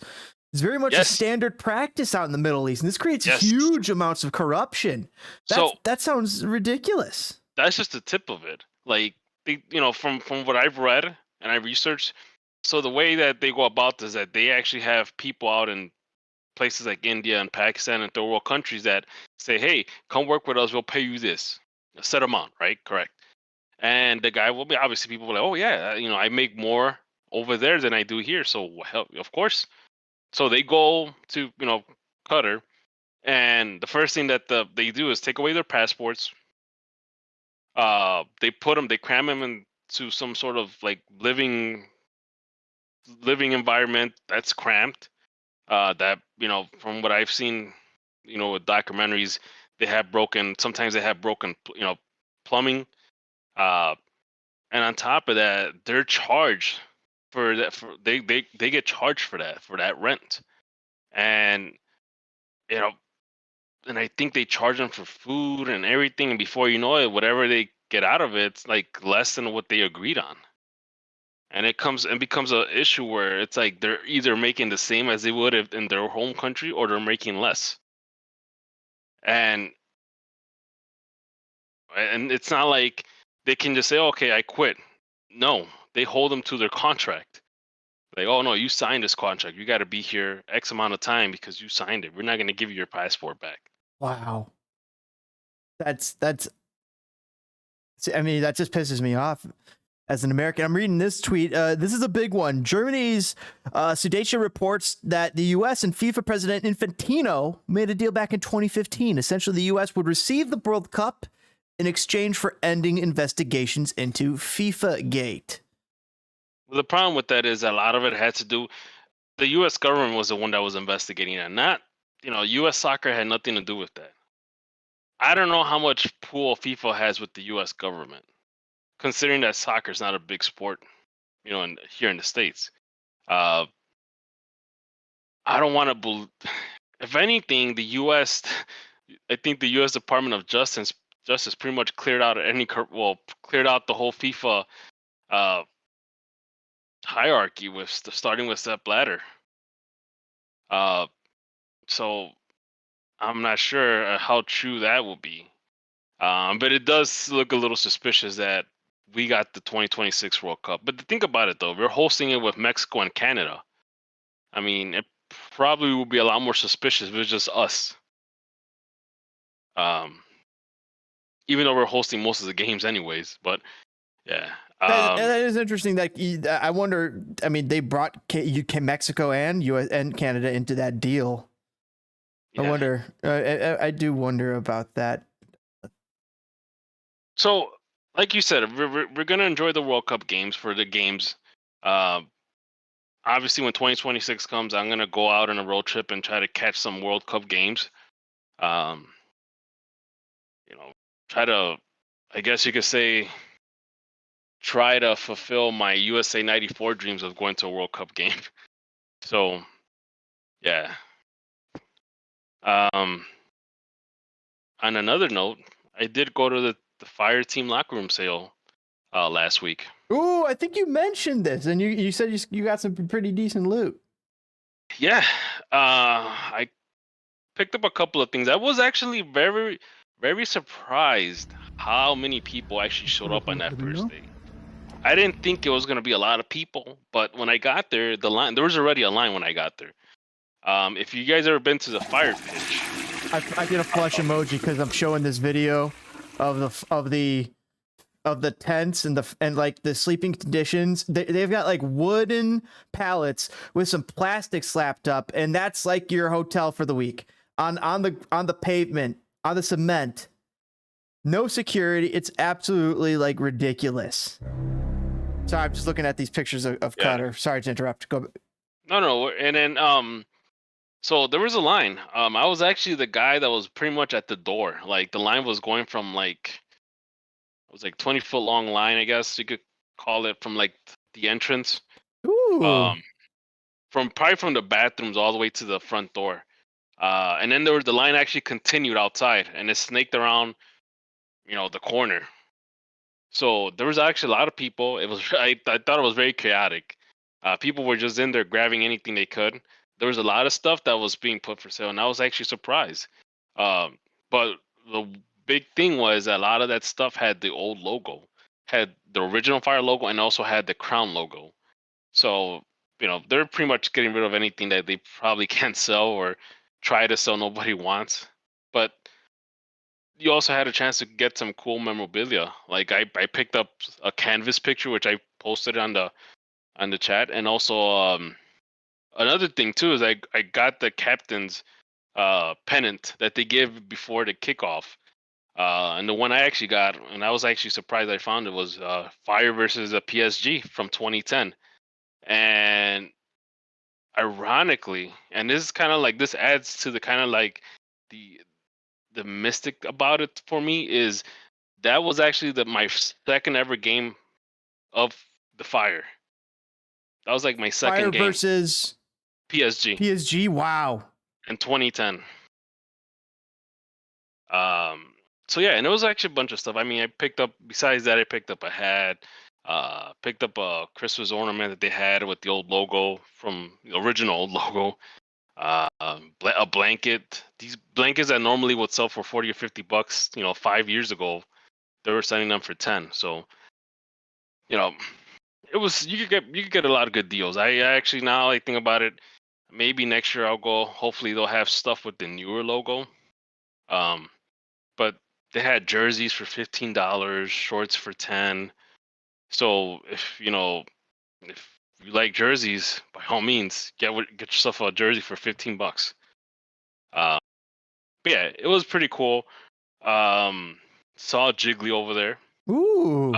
He was the first one, and I did ask him, "Hey, you mind if I go in front of him?" He's like, "Nope." So much for that. That's hilarious. A lot of. And it's funny, the people I see on the line were a bunch of like old school Fire fans, people from like '98. It was mostly a lot of older fans. But yeah, it was a good experience. I actually saw my high school soccer coach there that I haven't seen in like in 20 something years. So it was nice seeing him. But yeah, they did had autograph stuff too. Funny story is that they actually had the flag that they were giving away for the past 2 seasons. They had one with the Chicago flag they were giving away. Um, they were selling a few of them with the entire team's autograph. And I was actually very interested. I'm like, oh my God, I'm gonna get Shaqiri's autograph. But then I was looking at some of those autographs, and I saw Alaceda's autograph. So is wow, wow, good find, good spot. And I'm like, this is not 2022 team autograph. This is No. like 2021. If Alaceda's signature's on here, it's not from now. Nope. No. Definitely good spot. So they had a soccer ball that was autographed by a team. I didn't bother looking. I mean, I looked at it and I was like, it's not. I don't know if I want to spend $100 on a team autograph ball. Especially after I saw Alaceda's name on the flag. No, you want the Shaqiri one. You made the right call. Yeah. And they had jerseys of a couple of guys, but they had like guys like Campbell and Calistri and guys from like a couple of years ago, which I guess for the avid collector, aka Jiggly, that probably worked out well. But yeah, big Campbell fan. Yeah. And because I thought about it, I was like, well, I already have like a 2017 team autograph jersey. I don't need one guy that, I'm not going to say he didn't play a big role in the team, but, I guess you could say his value wasn't as big as Shaqiri. I mean, not Shaqiri's or Schweinsteiger's, but I was actually going to buy like this giant, they had like this giant light fixture with the fire logo, which I thought was pretty cool, but it looked pretty beat up. It looked a little older. And they wanted $50 for it, and it was kind of falling apart already. So I'm like, you know what? Never mind. I'll just, I'll leave this here. And I thought about it, like, where am I gonna hang this at? So I stuck with the canvas instead. But yeah. You'd have to get a case for the ball and like put it in the middle of your house and yeah, or put it in the trophy case. Yeah, exactly. Or the man cave, could get that set up on the man cave. Get that set up. Maybe make like a nice little setup based around it.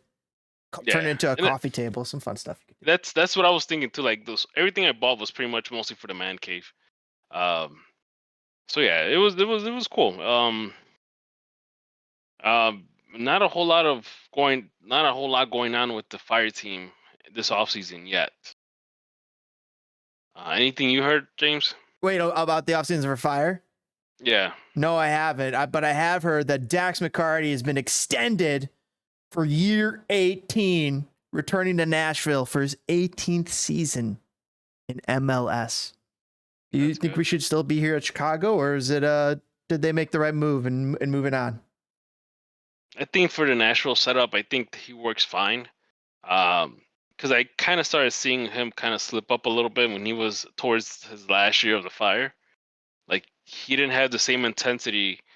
I don't know if it was because of our setup or because it was just of his age. I don't know, but he didn't have that same intensity that he had when he came in the first year. And I, at that point, I was like indifferent to him leaving, and I'm glad for him that he actually found his, he finally found his form again in Nashville. Kudos to him. I think he did pretty good for us, and just glad that he could continue his career. I got a couple more Qatar topics I wanna spear before we move on to a little Cristiano Ronaldo, and then MLS Apple TV deal, which has been revealed, the pricing structure. We'll talk more about that. We talk about the U.S. men's national team? Yes, and U.S. men's national team versus Wales as well. But real briefly, I want to mention Angus saying that I think in the future that having multiple countries hosting the World Cup will become the standard, kind of like what Mexico, U.S., Canada is doing. And the World Cup creates a huge debt for the countries, and FIFA makes money off of almost everything. I think they did that didn't they do another dual nation in Europe not too long ago too? And that was a fantastic tournament. Oh, by the way, there's breaking news 46 minutes ago. You ready? Yeah, what is it? Garth Lagerwey is gonna stay on Seattle. Oh, hope is lost for Chicago Fire. Well, we knew that when Garrick Heights was staying, but Yep, I think he was gonna stay regardless. I know we all wanted Garth Lagerwey, and I think he was gonna stay in Seattle regardless. And that's probably what I wouldn't be surprised if that's the reason why we re-signed Heights, and we're getting ready for another crappy season with him. But yeah.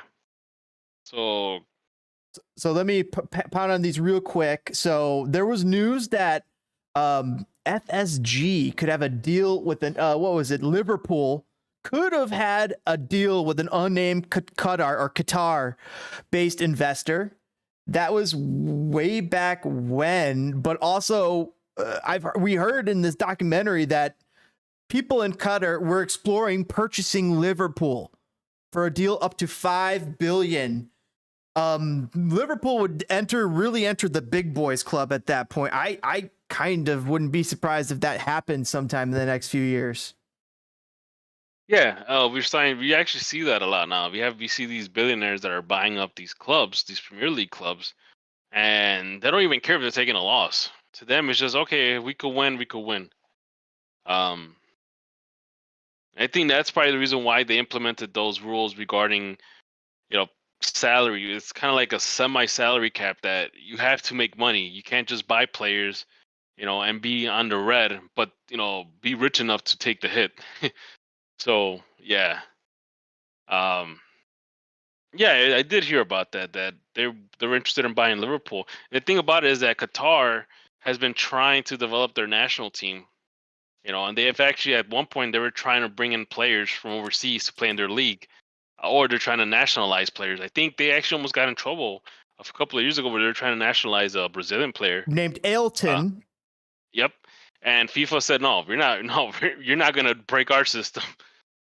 So And they Brazil stopped that. wouldn't sign him, and Germany wouldn't bring him up, and he was apparently scoring a lot of goals for, I think, Werder Bremen. But he just didn't look like the typical striker for him, but he was wicked good. He was scoring goals, and Qatar reached out and said, hey, we'll let you play for our team. And then FIFA stepped in and put the kibosh on that. Chat asking a question about the Chicago Fire roster. I'll talk a little bit more about that in a little bit. I just wanted to finish off spearing a few of these Qatar World Cup topics before we move on to that stuff. Chicago Fire, U.S. men's national team, and a little bit of the other stuff. Did you have a final thought on the Liverpool? Yeah, I think that's about it. I mean, fortunately, Liverpool went a different direction. Otherwise, if they would have gone with that, with the Qatar investments, I mean, can you imagine the firestorm they'll be dealing with now? These might be the owners these might be new owners coming in next year. Yeah. These might be like Liverpool might be selling, and they might be selling to this Qatar-based investor. And that's going to create a whole firestorm. That's like a PR nightmare. Wow. Also, just to back up what you were talking about earlier, some human rights abuses, The Guardian reporting 6,500 migrant workers have died in Qatar or Qatar since World Cup awarded, which is just... So imagine that. Think about that for a sec. That's an abysmal number. Absolutely 6,000 people have died building stadiums. And if, think about this for a sec. If we were to build a stadium anywhere in the U.S., we will not have anybody die. Every now and then, accidents do happen, but not to the scale of 6,000 people. Yeah, it seems like either something's being misreported, something's being fabricated, or something horrendous is being done, and like there's a massive amount of abuse, and people that they don't care. It just seems very odd. This doesn't line up, and we're seeing this reported not just from The Guardian but other sources as well. Just to touch on it, yeah. And I think they mentioned 6,000 people, and I think that's a very, liberal estimate. I think there's people that said that there might be more. There's probably more. Oh wow! Not less, more. And keep in mind, Qatar has like a whole different setup in terms of like, let's say you bring your family along, right? Mm-hmm. Say, you bring your wife, and let's say you have a kid that gets born in Qatar. They don't qualify for citizenship in Qatar. It was an old fishing town. I mean, like only just about 100 years ago. Yep. And now it got oil. Angus reporting that the Qatari government says that not that many people have died. But the other question is the other point is, when were they building these stadiums? During the summer when it's 140-degree heat? No wonder there's people dropping like flies if that's the case. Yep. Well, yeah, think about it. You're working out in the sun. It's 150 degrees, 140 degrees out in the desert. And then in a construction zone, it's even more hot. So it could be even, I mean, there's welding, there's metal, there's heating up. There's so much heat being generated. And then on top of that, they probably had to do it during the night a lot of times. So, I mean, like, yeah. Think about some of the places in the United States where they do construction at night for that very reason. Yeah, exactly. It's and even then, even if they do stuff like that in the United States, most of it is mostly all union backed anyways. Mm-hmm. So they're not going to get away with not even a quarter of what's going on in Qatar. Definitely no unions out in Qatar. Yeah. I'll move on from it. I thought this is another one just to close up our shop of our depressing side of the World Cup before we get to the bright side of the World Cup, because we're getting to the bright side. We're just gonna deal with this a little bit. There was a German reporter outside just doing a report, and these Qatar people just came out and started hassling them. They tried to break the camera, and this is a respected reporter from Germany who's just doing, and in the way that these people are treating their guests, that's to me is what's the kind of you guys are we're these people. You've seen it in so many other host nations where they treat the fans and the pundits and the people, soccer fans, as guests in their nation, and so I just haven't seen that yet from some of the media that's been coming across. Maybe that changes. Yeah, I mean, it's it's getting serious when you have reporters getting attacked. I think last week I caught the tail end of it where Tokyo was mentioning that the Qatari government had people out across the world, making sure people weren't talking bad about Qatar. I don't know how true that was, but yeah, it's just when they say, if you're trying to keep a low profile, don't make a lot of noise. Right. This is one of those situations where Qatar's trying to keep a low profile, but they're pretty much have the bullhorn and screaming out loud that they're hosting the World Cup. Right. It's the eyes of the world are upon them. Angus saying that the contractors are relentless out there with the building. Since it's on the Persian Gulf, it's humid at night and very dry during the day. Those are the conditions that they have to deal with, along with the extreme heat. Yep. Just absolutely. So just there's some slight things. This is pretty crazy, though. 137 players will be playing in the World Cup for a different country than the one they were born in. How crazy is that? 1, 2, 3, 4, 5, 6, 7, 8. 14 for Morocco. 12 for Tunis. 12 for Senegal. 10 for Qatar. 10 for Wales. 9 of them English players. One of them is a German. Australia has 9 internationals that are, not native Australians, so to speak, or they're dual internationals. A lot of names that I recognize from Football Manager. Yeah. Well, think about it. A lot of these guys, especially a lot of guys from France, from Germany, England, even Spain, a lot of those guys, their families migrated from somewhere else, or they were born in another country and grew up in, their current respective countries. One, prime example would be a guy like, I believe Shaqiri. Wasn't Shaqiri born in Kosovo and he migrated to Switzerland? I think Zlatan also not a native Sweden too. I mean, there's a lot of those cases. Yeah, and it's so happening more and more so. And it's funny that Qatar is even connected to that because they tried to bring Ailton. They were like the first to try and do that on the big time scale. And they got their pee-pee slapped. Yep. By FIFA. And now it's cool. Now it's cool beans. Well, I think there's certain rules to it. I mean, obviously, for example, you have to have some sort of connection to the country representing. You know, whether you grew up in there or whether you went through the academy, right, or your parents were born there. And that's why we see a lot of these French players on a lot of these teams, because a lot of those players played in or they migrated to France. A lot of these African nations, Senegal, Cameroon, Tunis, is right across the pond from right across the Mediterranean Sea. Yep. So they're real close too. Yeah. Yeah, you think about that, but then you think about the situation that's the scenario we're talking about with the Brazilian and Qatar. You know, that guy had no connection whatsoever.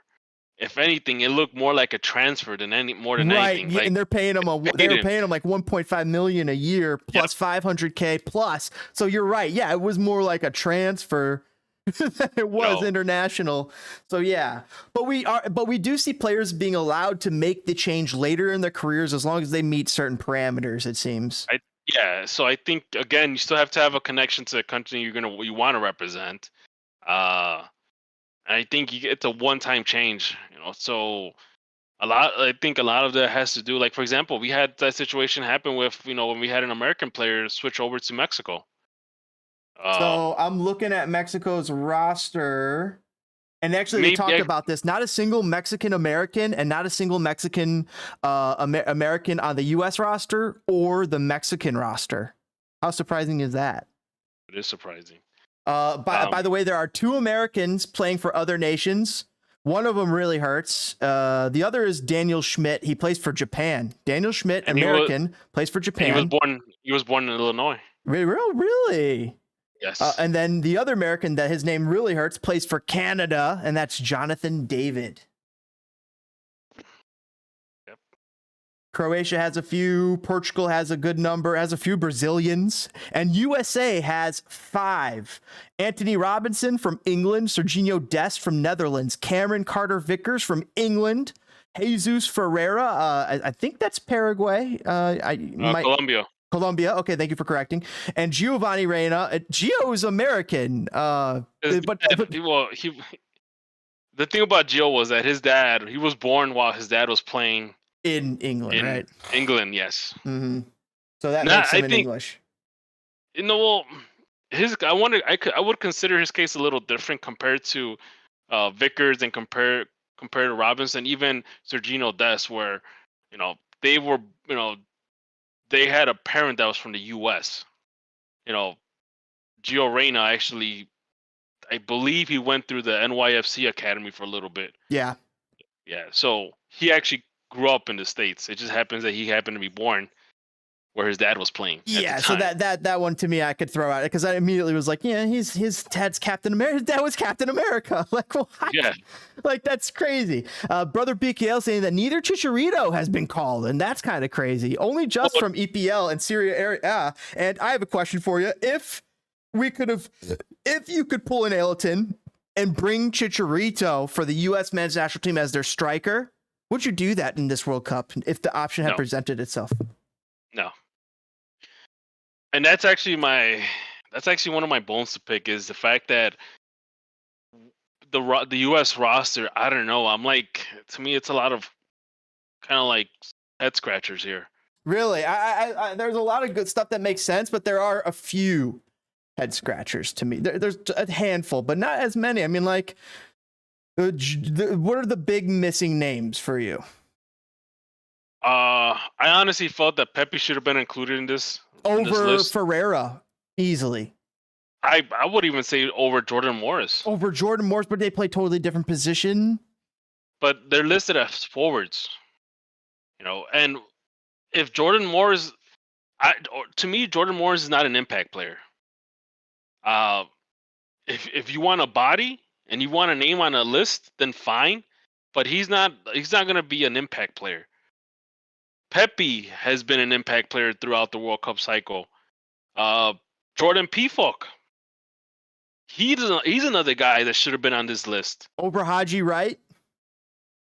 Maybe not Haji Wright. Again, I'll pick him over. They strike me as the same guy, though. They're both 6 foot huge.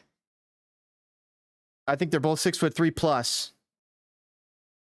I mean, Haji Wright has only had 3 caps with this U.S. men's national team. So did they bring him to play? And if they didn't, why did you not? Oh, wow. Okay. Damn, DPG. I was feeling good about this team, but I'm starting to see some cracks.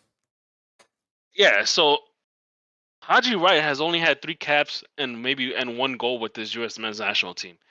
And you pick that guy over a guy like Jordan Pefok or a guy like Pepe.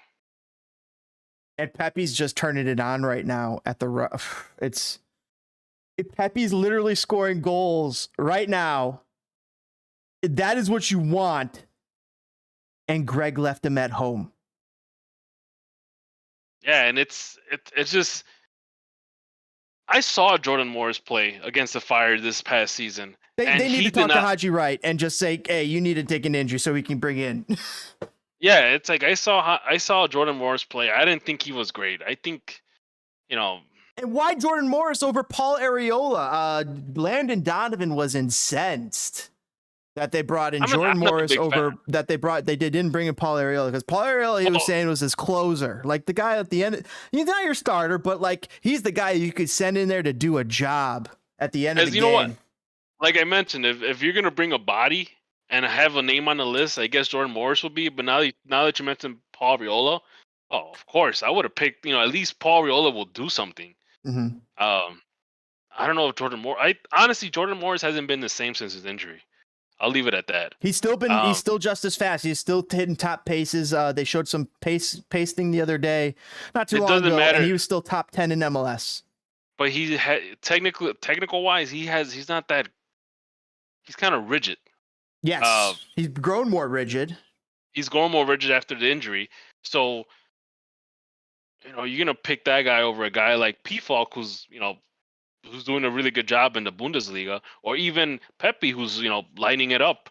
And he's playing in Belgium, or he's on loan in Belgium, I believe. I think he's on loan in Belgium. Yeah, so that's a head scratcher. And I mean, the rest of the roster looks okay. I don't have too many gripes. I'm still wondering why the hell Aaron Long is on this.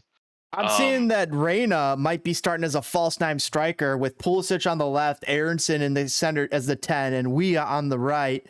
That gets Reyna, Pulisic, and Aronson all on the field. And I want Weah out there. I like what Weah brings to the team. Think about Weah. Is he getting? I don't think he's getting a lot of playing time. I'm a big supporter of guys that are getting regular playing time.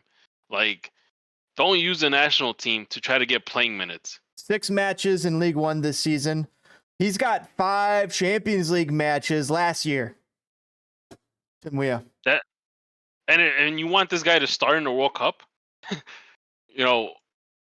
A guy that played 5 games last season and 6 games currently. No, he played 5 in the championship, 5 in the Champions League, which is 10. Okay. Yeah, think about what team he plays for, and the fact that he got 5 games in the Champions League. That's actually pretty immense. Yeah, so he's actually, you know what? He's got experience against big boys. Yeah. That's what I know about Tim Weah. I mean, beyond his dad. George being an absolute stud. He has 2 assists so far, actually. In the league? In 6 games? In 6 games, he has 2 assists. That's okay point of return. I think he's playing winger. You expect him you want him to score and assist, depending on what the team does. Pulisic, we need to score goals. Aronson, who's going to score goals here? Pulisic, Gio, Aronson. It's not going to be Adams. Yunus Musa might sneak one in, but I think, let me see. Yunus Musa has had, honestly, that's one of my favorites is Yunus Musa. Mm-hmm. So far, he's played 11 games this season for Valencia and La Liga, and he has 2 assists. One thing I heard that's concerning is Serginho Dest has been practicing on the side Apparently still coming back from some sort of injury. Well, let me see, do I have Des on here? Yes, I do. So currently, Sergino Dest, he's played 5 games so far in Serie A, and he's played 4 games in the Champions League for AC Milan. Ooh.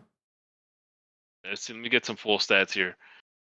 Out of those Champions League games, he's actually came in as a sub. But he's getting 3 time. times. He's getting time. Right.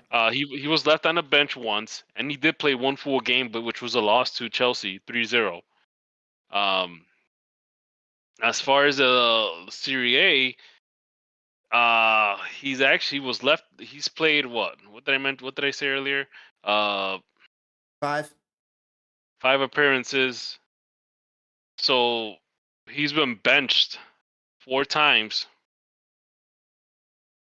So, and he was injured 2 of those games. And out of those 5 games that he played in, 3 of them he only played 45 minutes, and in 1 of them he played 18 minutes, and then the most recent one he only played 34 minutes. Yeah, we're not getting a full Serginho Dest. Yeah, so we're actually gonna get a mixed bag, and this is what I meant, that this team, a lot of people are overzealous about this national team. Because they look at the guy's name and they look at the club he plays, and they assume, oh wow, that guy plays for AC Milan, or that guy plays for, but they don't look at the stats. How many games has he played? What's he doing and all that? And by the way, correction, Pepe is playing in Groningen, and apparently he's in very top form there. So the past few weeks he's been, the past few week or two he's been playing well, which is amazing. He got left off on the lineup. And we got Chad ask a question: what about Sargent in that starting 11? That could work instead of what's his face? Well, Sargent's actually doing pretty good. I mean, he's played 19 games in a championship. Would you say he's our number 1 striker on this team? So the strikers are Josh Sargent, Haji Wright, and here, I'll leave it at this. And Jesus Ferreira. Where's Jesus Ferreira on this? So Josh Sargent has played 19 games for Norwich. He has 9 goals and 2 assists in championship. Yes, decent. That's pretty good. That's decent, and decent's not bad. Decent's good. That's it. Yeah. Jesus Ferreira this season, with Dallas, he played a total of 33 games, 18 goals and 6 assists. Mm-hmm. MLS though. How many goals? 18. 18 goals? Yep, 18 goals and 6 assists. That's not bad. But this is MLS, so yeah, that's not top competition. Now Haji Wright.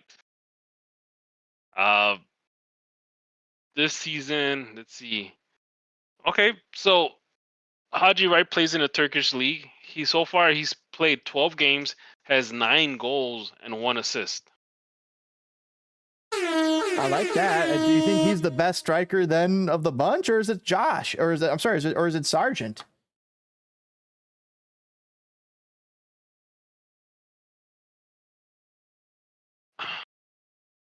I mean, how do you compare the Turkish league to the Championship league? I think the Championship is better, but Turkish has a Champions League spot. Yeah, right. Depends what team you play for in Turkey. If you play for Galatasaray or what's the other one? Well, the other big team, then it gets competitive. But he plays for a team called. Oh no, never mind. Let me take that back. He plays for a team called Antalyaspor. Antalyaspor is a good team. Yeah. For that league, they're one of the better teams. Yep. So I don't know how it's gonna be interesting seeing whether it's gonna. I think Berhalter is probably gonna go with Sargent starting. I mean, he could go either way. He could go with Jesus Ferreira too, but I've seen Jesus Ferreira. He hasn't done much in the past couple of games for the national team. Chad agrees, saying, my mind tells me they could put Sargent in as starting 11, and Haji would be that perfect off-the-bench guy to sub in. Yeah. And then maybe Jesus starts his own game, and then once again, Haji off the bench to sub in.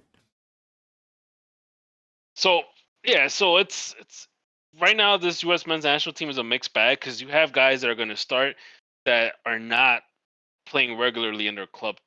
And this is why I meant that a lot of YouTubers are overzealous on this U.S. men's national team. The one guy that really comes to mind a lot, it's 11 Yanks. He will actually get hyped up of any little movement going on. I remember this guy, I think when the whole Gianluca Busio transfer happened, oh my God, he was like over the moon. He's like, oh my God, this guy's gonna be the future and blah blah blah. And and it turns out that nobody has heard much of Busio in Italy or even here. I mean, all we know is that he plays in the second division and he doesn't in Serie B, and he doesn't get a whole lot of playing time. I remember him hyping up Luca De La Torre, but Luca De La Torre, hasn't really. He's been hurt. I like Luca De La Torre though. I like a lot of what I've seen from him.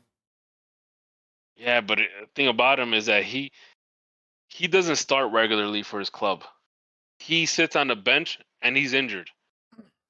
I think, put it like this: this season alone, he's played 5 games with a total of 50 minutes.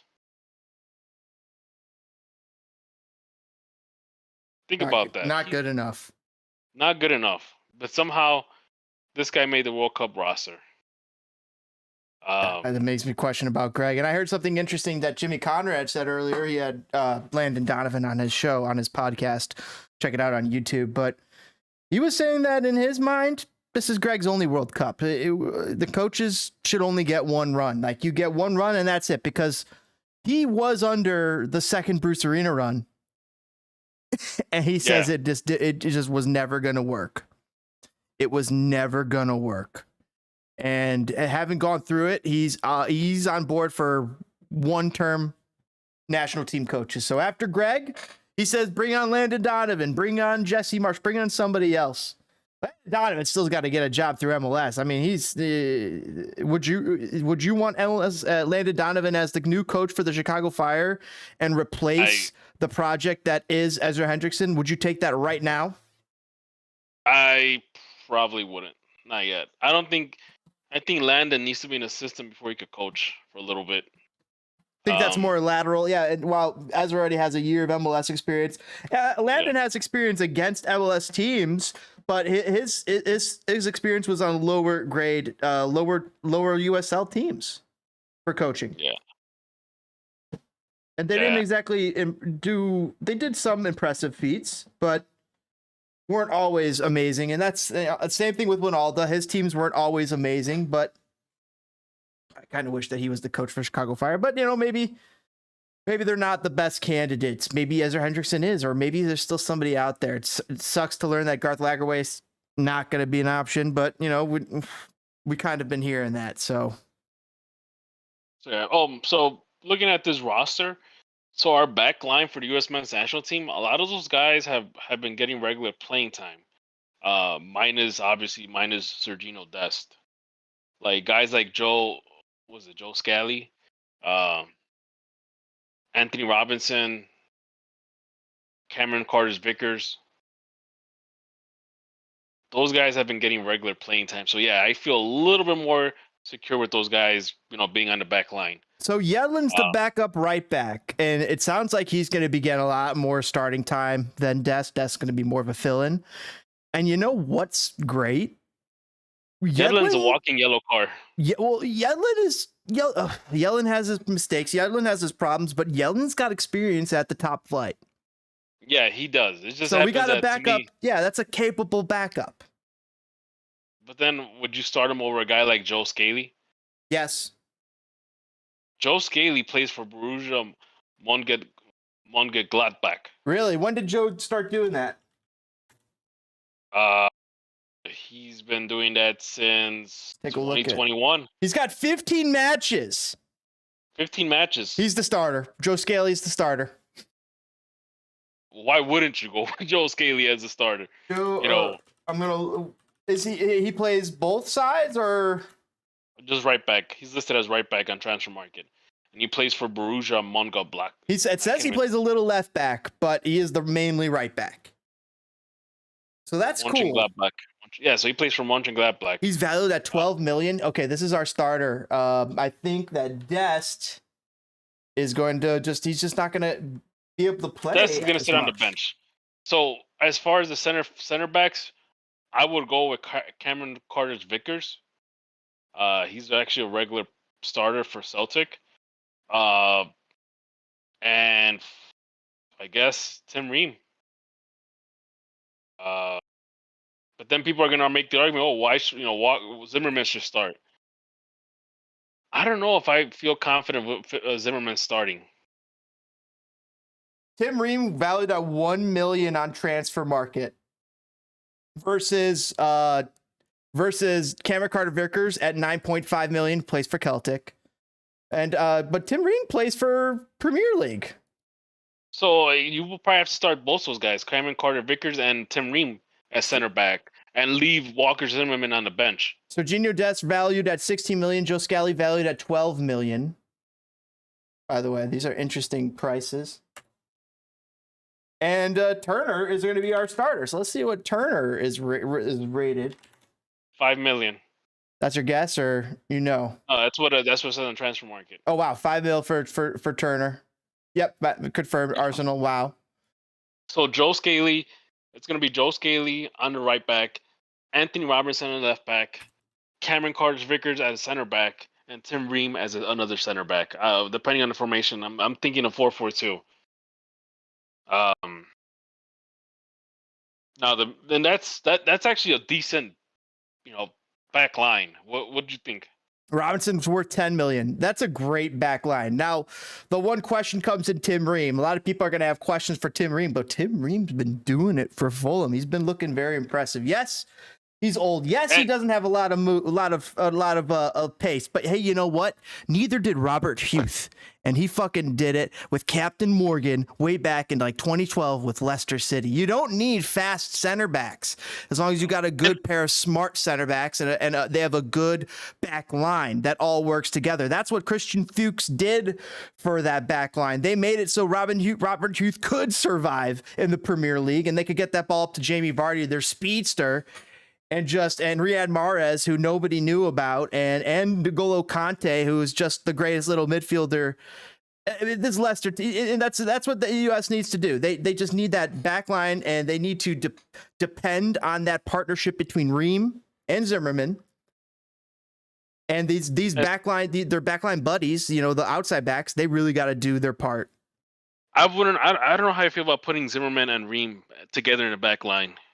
I don't know what else you're gonna do. You could put Cameron Carter-Vickers in the back line. Wouldn't he have a little bit more pace than either of those guys? So it's like, yeah, then who are you pairing with Cameron Carter-Vickers?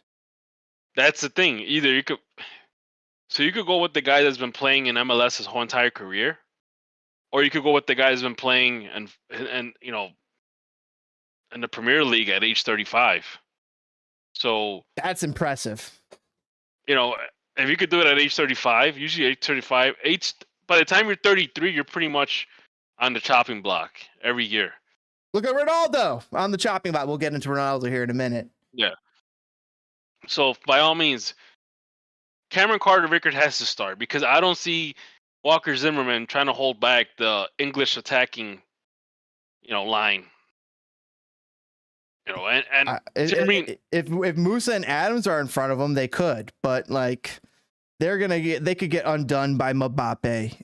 Like, don't you keep in mind, not only that, but keep in mind, this is an England team that got second place. Raheem Sterling could run circles around Zimmerman, but he plays in the same league as Tim Ream. So yeah, it's one of those situations that we have to wait and see. As far as the midfield, obviously you're gonna have Tyler Adams starting. You're gonna have Weston McKennie starting. Probably Gio Reyna and Brendan Aronson. Mm-hmm. But if I was going in a 4-4-2, that's probably the guys. Tyler Adams, Weston McKennie, Gio Reyna, and Brendan Aronson. And if we're going with forwards, even though he's listed as a forward, but he's actually a winger. Obviously, you got to have Christian Pulisic on there. Mm-hmm. And at that point, it's just debating whether you're going to start Josh Sargent, Jesus Ferreira, or Haji Wright. There's names here that I could get excited about, but then again, they're competing against Premier League talent. So it's tough. It's going to be tough, and we're going to see a lot. Hopefully, we see some magic. Hopefully, Greg's system clicks. But that's the other thing I'm concerned about for this team is belief in the plan. And when I heard Landon Donovan talking about what he was worried about for these guys, he wants them to play with a certain sense of freedom.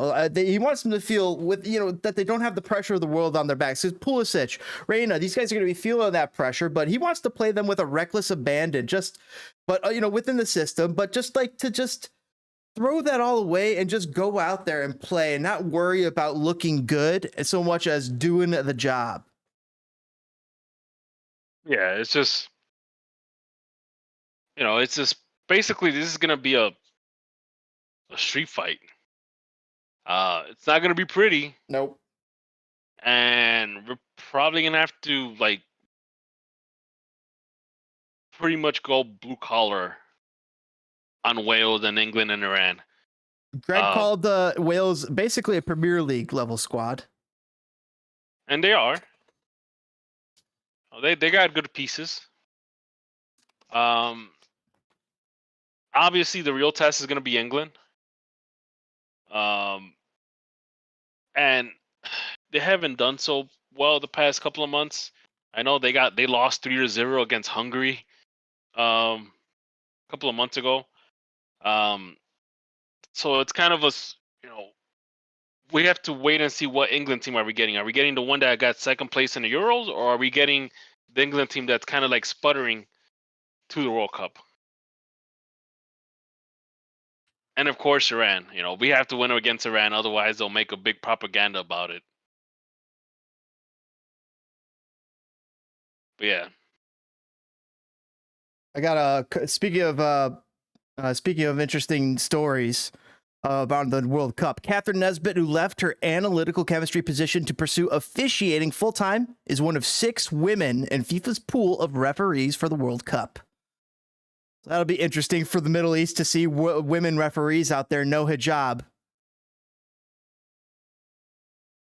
The U.S. Soccer Federation has said it will exhibit rainbow colors in World Cup areas it controls, such as the team hotel, but players won't wear the rainbow crest on their uniforms.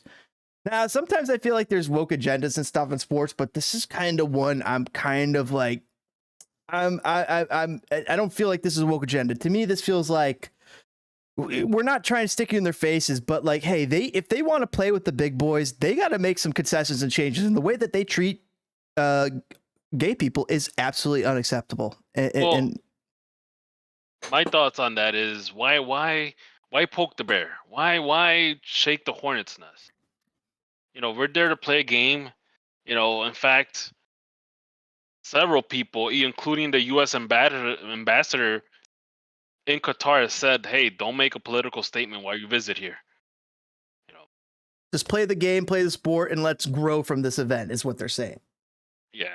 And we can make change from there. And that's actually a good point, because when we think about it, think about World Cups past, Brazil World Cups, where they got favelas, they got horrific violence and gangland violence that, there's stuff that we didn't have many big statements, but those were concerns. Same thing with Russia. We were concerned. We had concerns about Russia stuff going on. There's been past World Cups where, there's been issues that we've been concerned about, and, statements have been made.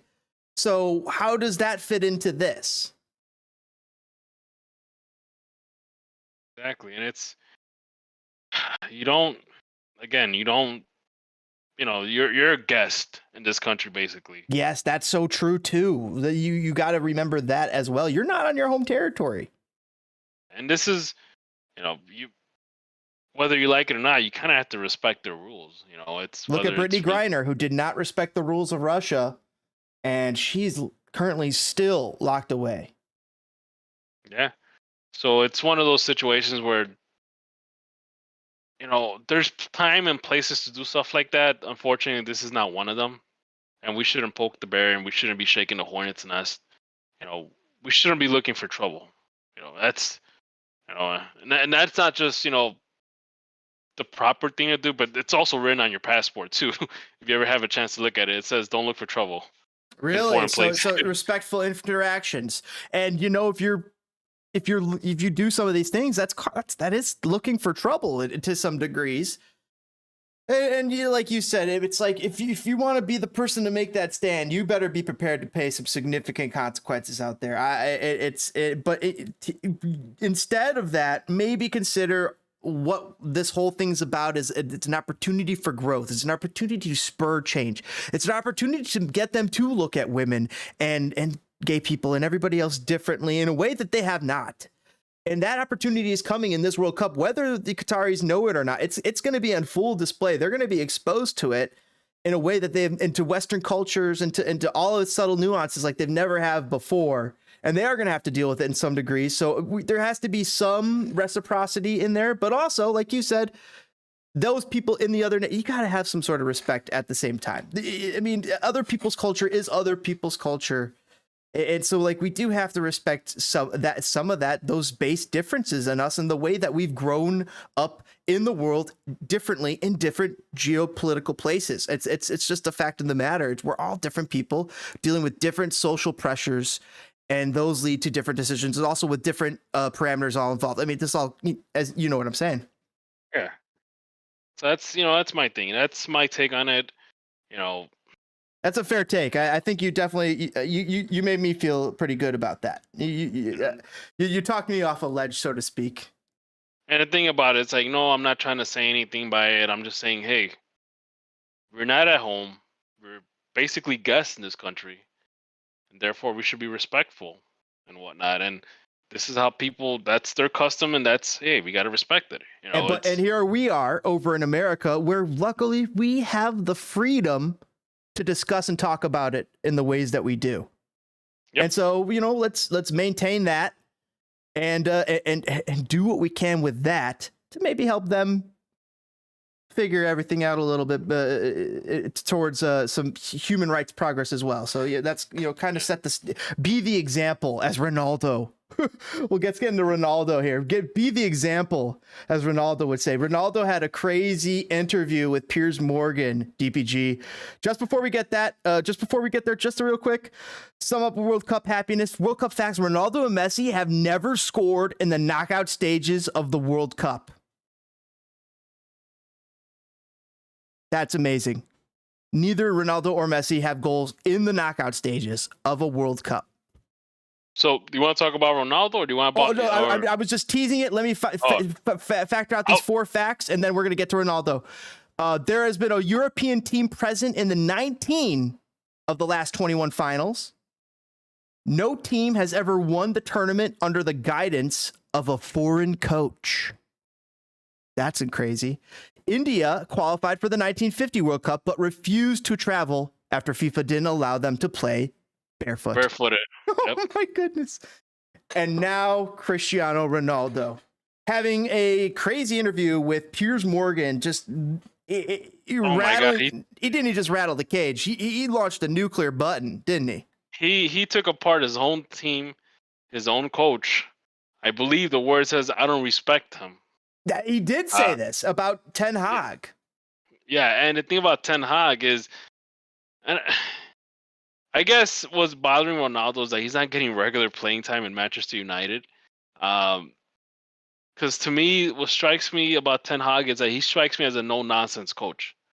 Like, you got to hustle and train hard in the training ground, and you got to earn your spot on the lineup.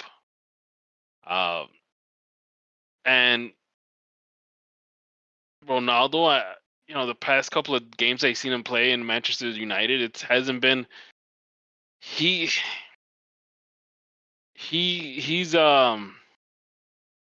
I kind of consider him like the Higuain of Manchester United. How he's screaming at his teammates when they don't make the right pass, or they don't give him the ball in certain situations. When he's the one seemingly quitting on the play. Yeah. So yeah, that's my take on it. Honestly, at this point, any MLS team that wants him, by all means, if you want to have that toxic guy in your locker room, go ahead. You wouldn't take him in Chicago? We already have a situation like that. His name is Shaqiri. We don't need another one. Shaqiri's as much as a headache as I think we sometimes make him out to be. I think he's actually a little bit more of a good soldier. I mean, like, he has not said some of the damning things. Yes, he said some things, but he hasn't said like some ridiculous things that were like, oh, Jesus. He's just the team didn't perform as well as we needed them to. He scored and played more than Gareth Bale. So he was top 10 in assists in the MLS. I guess there's a little revisionist history here, but he still performed well for the Fire. It's just the Fire didn't perform well for Shaqiri. Yeah. And I still feel like he's still a good soldier. In fact, people saw him at the end of the year party. So it's just like those types of things to me speak volumes about the quality of player and the type of guy he is behind the scenes, that he's still doing the little things. And that's what I'll say, that it's good signs for Xherdan Shaqiri. Now, Cristiano Ronaldo, when I watched this interview, I actually I didn't know what to think, because I've had very conflicted with Ronaldo, right? He's making mistakes. He's hitting phones out of kids' hands. He's saying crazy things. He's making weird decisions. He's disappearing in the middle of preseason. And then you go and watch the interview, and you see a side of Ronaldo that, you see in these interviews.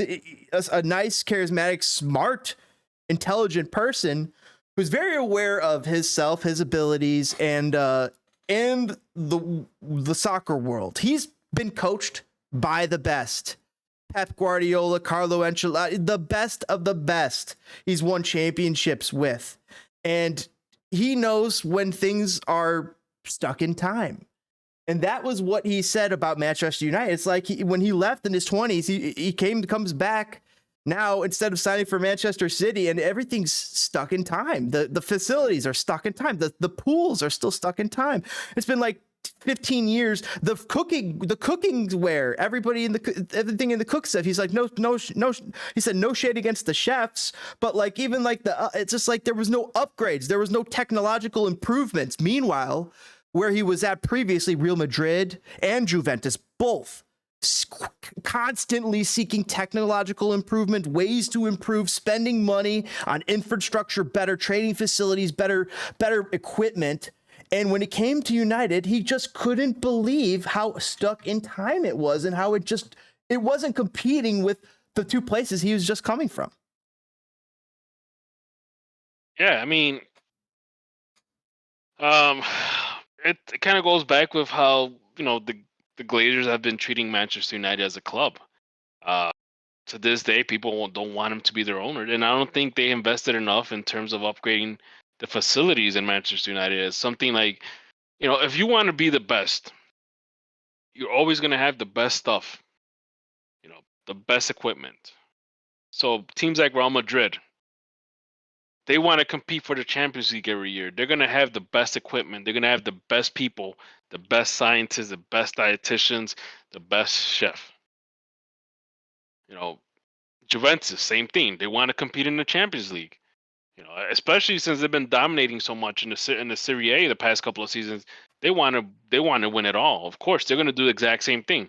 And here's Ronaldo realizing, what the hell does Man United want to compete for if they're stuck in time like this? Yeah. I mean, teams like Manchester City are beyond Manchester United now. Absolutely. Facilities wise, player wise, in so many ways, they're ahead of Manchester United. Liverpool's been getting there, and they don't even have nearly as much money or in the bank coffer as Man United. Seems like Arsenal, Tottenham even. Mm-hmm. catching up to Man United. So I think they're passing them in passing some them. ways. Yeah, and the thing about it is that, obviously, there's a lot of money in Manchester City, but keep in mind that this team back about, I don't know, almost 20 years ago, this team was like struggling to stay alive in the Premier League, and they actually were relegated to the Championship at one point. And look where they're at now. That's right. They went all the way down for the points fixing thing. Chat asking, wouldn't Ronaldo be in jail in USA? I'm not sure about that anymore. I mean, like, just so much time has passed with that, and the various accounts have changed. You just don't know. I don't know what to believe anymore about whether or not he would be in jail in the USA or how that would work out. Yeah. But the rumor is that he could come to MLS. I mean, how could there be a rumor he's coming to MLS if there's not a way for him to come to MLS? Exactly. It's gonna be weird. I don't know. If any team wants to have a toxic guy in their locker room, good luck with that. What would you say? Who would be better on return, Zlatan Ibrahimovic or Cristiano Ronaldo in MLS? Well, look at the situation with Gareth Bale. I mean, the guy comes out of the bench, and apparently he does score, and wins them a championship. Yeah. With the final goal. Yep. Archduke saying that I question Ronaldo taking the bait with Piers Morgan and as a point. Morgan is a sensational journalist. He absolutely is a sensational journalist, and I do wonder if I thought Morgan's like a Tottenham fan or something else. He's something else, or an Arsenal fan. So I do wonder what he's like. Oh, he's got Cristiano Ronaldo, but I also wonder what Ronaldo is doing. Like, he's like, what? Think about what's going through Ronaldo's head. He's like, who's the most famous guy in my phone that I could go have an explosive interview with and set off the nuclear button in Manchester United? Is that Piers Morgan? I guess it is. Yep. It's just odd. He will go to that length to make a statement. Oh yeah, I'm gonna also the timing, right? Right before the World Cup, where he plays with Diego Dalot. I think who got called. I think Dalot got called up. I'm not sure, but Jalmera got called up, and we saw that icy connection when they got together in the locker room. There was just some clear bad vibes between Jalmera and Cristiano Ronaldo, and of course Cristiano Ronaldo just shat over every single player in the United dressing room in this interview. He might have said nice things about 3 players, including Diego Dalot. Like, he says that kid, he's gonna make it. He's got a professional mindset. He's got professional, but a lot of these other guys just don't have it. They're not gonna last as long. He was saying, and he's been around it. He's seen what it takes. He knows what it takes. But also, I also saw another take. Oh, sorry. Go on. No, I was just gonna say this. I mean, you can't. So Cristiano Ronaldo's work ethic, it's the guy's in his late 30s, but he still looks like he's 22. And he's the last guy to leave. He's the first guy to enter the locker room, and he's the last guy to leave. You can't question his work ethic because he does a pretty good job at it. I think a lot of it has to do. He's probably questioning the direction this club is taking, because he did not get like this when he was in Real Madrid or when he was in Juventus.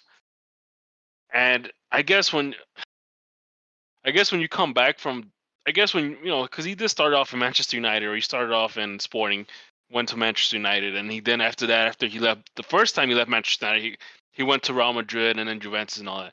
And I get it. You left the place, almost 10 years ago, and just to come back 10 years later and the place still looks the same. And then throughout that whole time, you played in the facilities of Real Madrid, which happen, they're the best. They're some of the best in the world, and they're winning championships. And same thing. You go to Juventus, hey, same thing, best facilities in the world, and they're winning championships. And then he goes to Man United, supposedly the best team in England. Yep, and he goes back, and he's like, wait, this place hasn't changed since I left 10 years ago. In fact, as a joke, look, the thing I wrote on the wall is still there. Yeah, basically. So after after everything he's experienced, and then going back and then realizing, wow, this place is a really downgrade, and on top of that, seeing the revolving door of coaches coming in and out and the mismanagement of this team, yeah, you might start getting pissed off about it. He talked about the managers. I'll mention that in a second here. But one of the chat saying that's a fake rumor. I mean, Messi to Miami and Ronaldo to MLS. I don't believe in those. I think that Messi to Miami is going to be a real thing. Maybe not this year, but maybe in the next few years you'll see Messi. Maybe not yet. Messi still is at the top level. He still wants Champions League football, I think. So I don't know when he's done with Champions League. That's when he comes to MLS. Ronaldo, I could see coming to MLS too, especially on the heels of this interview, because he might have a hard time finding a spot after this, because like you said, you're saying, like, who's going to want this headache? Oh, but hold on. I was going to address something about, I forgot what I was going to mention.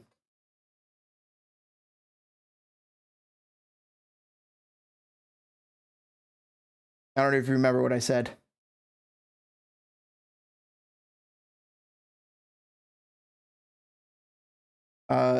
Or you got pundits asking, is Ronaldo deluded and does he need psychological help? I saw that opinion as well. Yeah, I saw that too. I mean, I don't know if he needs psychological help. I think he's just and stepping away from the game or dealing with his fading place, but the dude still was one of the top scorers in the league last year. And Jose Mourinho said the hardest thing he ever did was get this Man United team across the line for that Europa League win. Like, if they knew things going on behind the scenes, and we're starting to hear about the things going on behind the scenes from Ronaldo. Yeah, so we got to wait and see how this plays out. He might be just kind of shitting on the team to try to get a transfer deal out in January, Yeah, definitely. I mean, that's why he does this before the World Cup, but why not after the World Cup? I don't know. There's just something that the timing of it's really not good. Yeah, because he's probably not going to see these guys for like a couple of months. He's probably going to have a good World Cup. He's going to get some takers, and they're going to, he might not even show up to Manchester United after the World Cup. He might just get transferred right away. I wouldn't be surprised. I mean, he shat all over Ten Hag. He had praise for Ali. He did have praise for Ali Gunnar Solskjaer. He said, I liked a lot of Ali. I think that if he had more time, he was figuring things out. And I respected him, and I called him boss. But then they bring in this Ralph Rangnick guy. And I'm like, who the fuck is this guy? And I asked all my friends, and nobody's ever heard of this guy. And have you heard of this guy? He asked to Piers. Piers like, I'd never heard of him. And then I saw Man United fans out there tweeting like, well, we heard of him. I'm like, dude, I was Man United. I never heard of the dude until like you did like some digging. Maybe you played Football Manager. Maybe you found him as your soccer director, and so your familiarity with his name through that. But he's not. Cristiano made the point that the dude has been out of coaching for over 10 years, and even after 5, you don't know who the fuck you are anymore as a coach. Being out of the league, tactically, and he was just not a coach. And even though he was boss and he called him boss, he was just not boss. Ralph Rangnick was not boss in his head ever. It was just a horrible situation. And it was embarrassing that Man United even brought this. And to him, it made it even clear, how bad Man United's decision making has gotten. Well, the thing about Solskjaer is that Solskjaer is a legend in Manchester United. His name has a sense of respect attached to it because of what he did for this club. But then it's like you go from that, and then you go from some random guy. And it got bad too, because think about it. Even look at the situation that happened with Chris Armas. Some of these guys were making fun of him. Yeah, they're calling him Ted Lasso. They're making fun of him because they're like, who's this guy, and why is he, trying to coach me? Why is this guy here? Why is Ted Lasso here? Yeah, so, and granted, Chris Armas is a cool dude. I mean, I've talked to him. He's pretty cool. It's just, you gotta have, the way you have to look at it is you have to look at it in the perspective of you were kind of brought into a situation that you have never dealt with before, in terms of experience, right? You know, that situation would probably play off differently if it was a guy like Jesse Marsh, who's, you know, has experience dealing with European teams, you know, and then brought into, you know, brought into Manchester United, and there might be a more sense of, okay, cool, this guy knows what he's talking about. He's done things in Europe. Great. Well, let's do it. So I can't imagine, like, you know, the situation that Chris Harms had to endure, you know, in Manchester United, unfortunately. I wish it would have been more successful for him. You know, definitely a guy that wants to coach. He mentioned that he wanted to coach the Fire. So, yeah. So he does have ambitions to lead a team one day. It just sucks that, unfortunately, the team he had to go coach in is in the middle of a shit show. Sir Alex Ferguson played a big role in Ronaldo coming back when he was looking at Man City. He was initially going to sign with them, and man, he would have had so much more success if he did. Do you think it was a mistake for Ronaldo to sign back with Man United over Man City? Was Man City maybe the better play for him?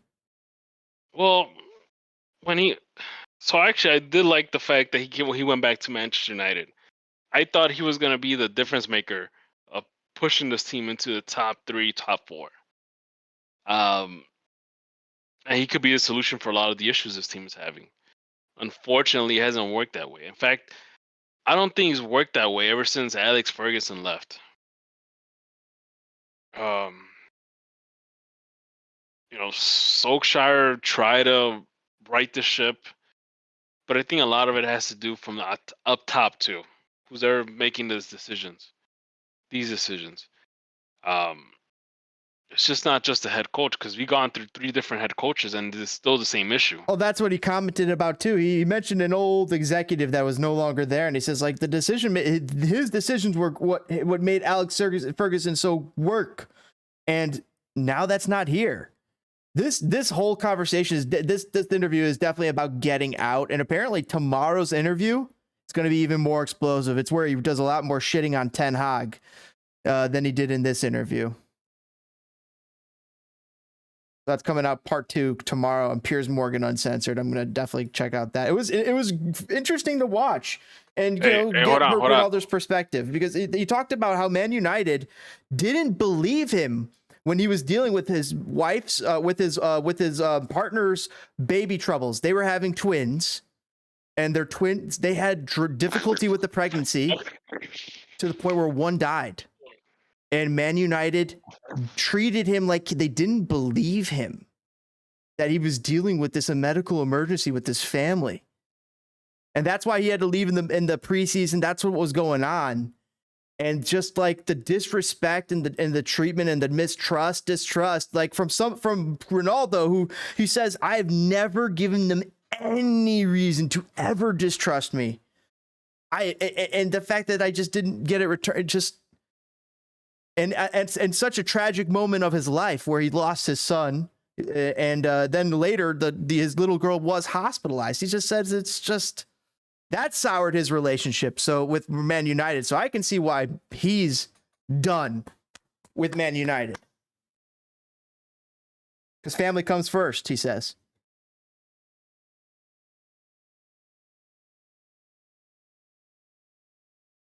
I see Connor lurking. What's up, Connor? I popped out. Was that DPG? I couldn't catch that. Yeah, I guess Connor left. He popped in and he left. Must be a Columbus thing. You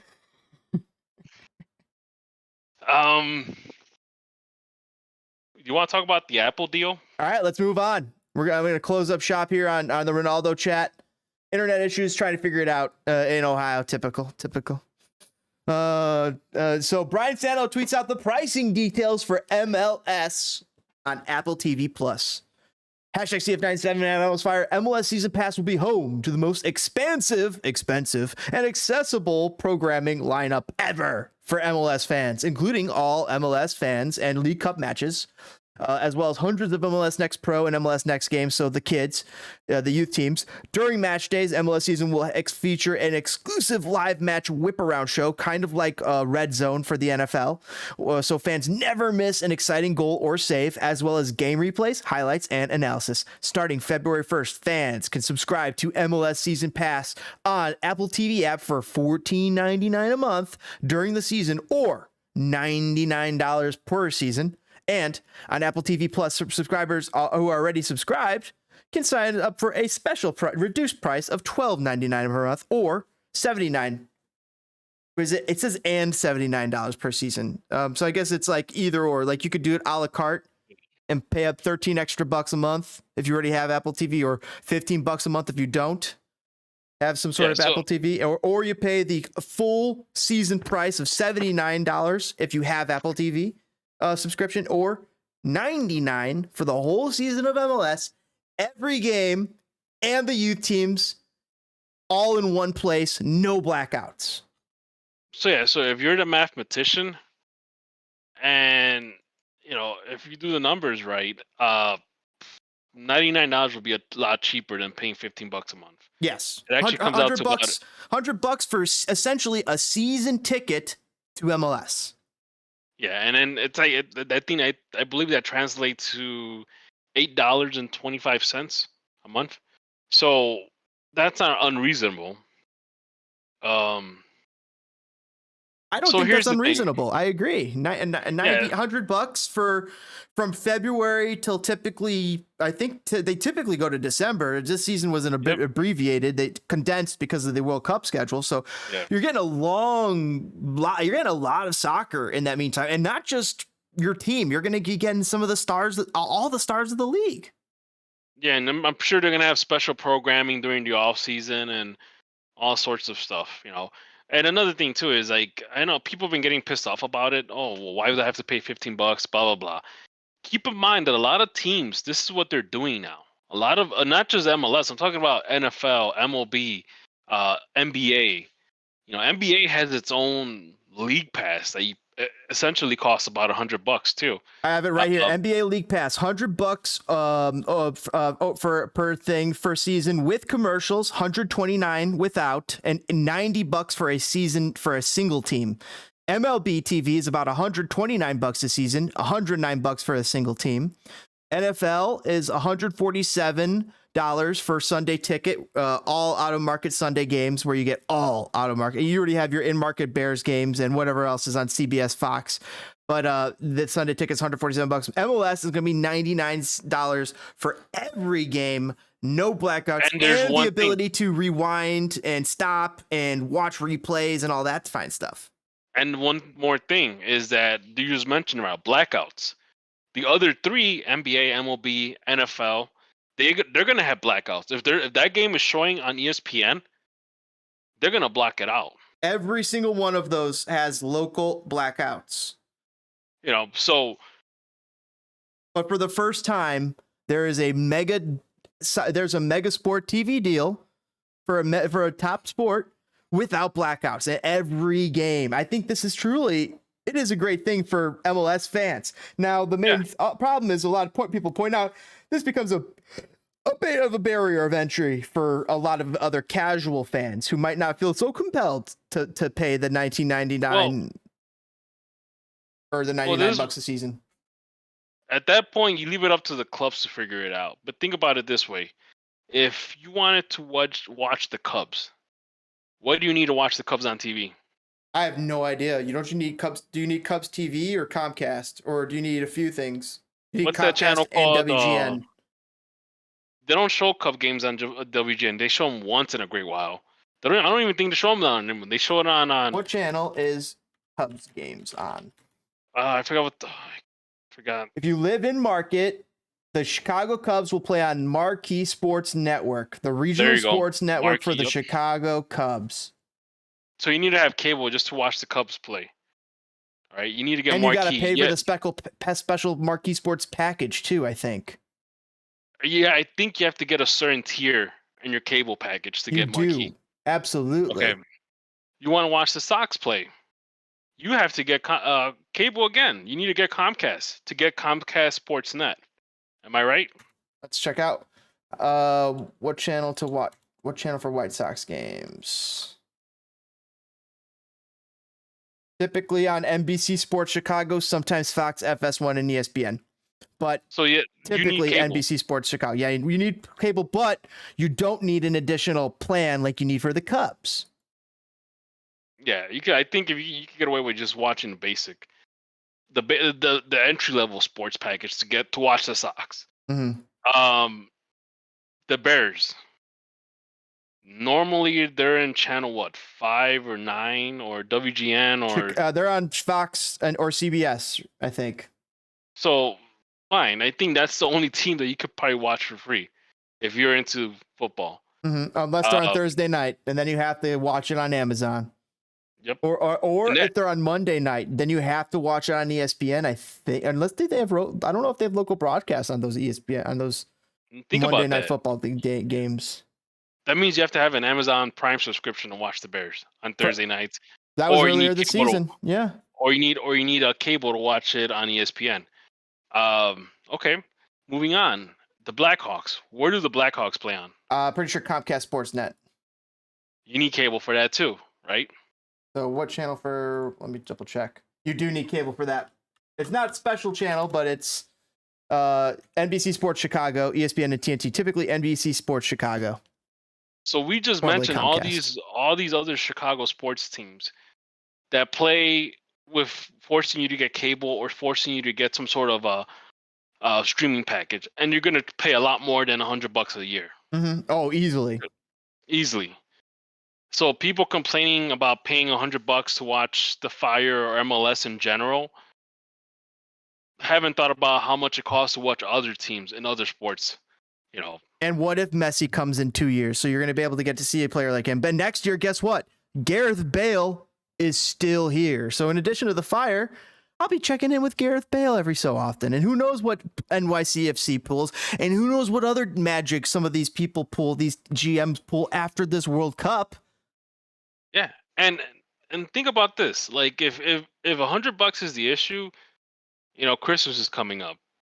Ask people to buy you that for Christmas. Save up $25 a quarter. Every 3 months, you save up $25.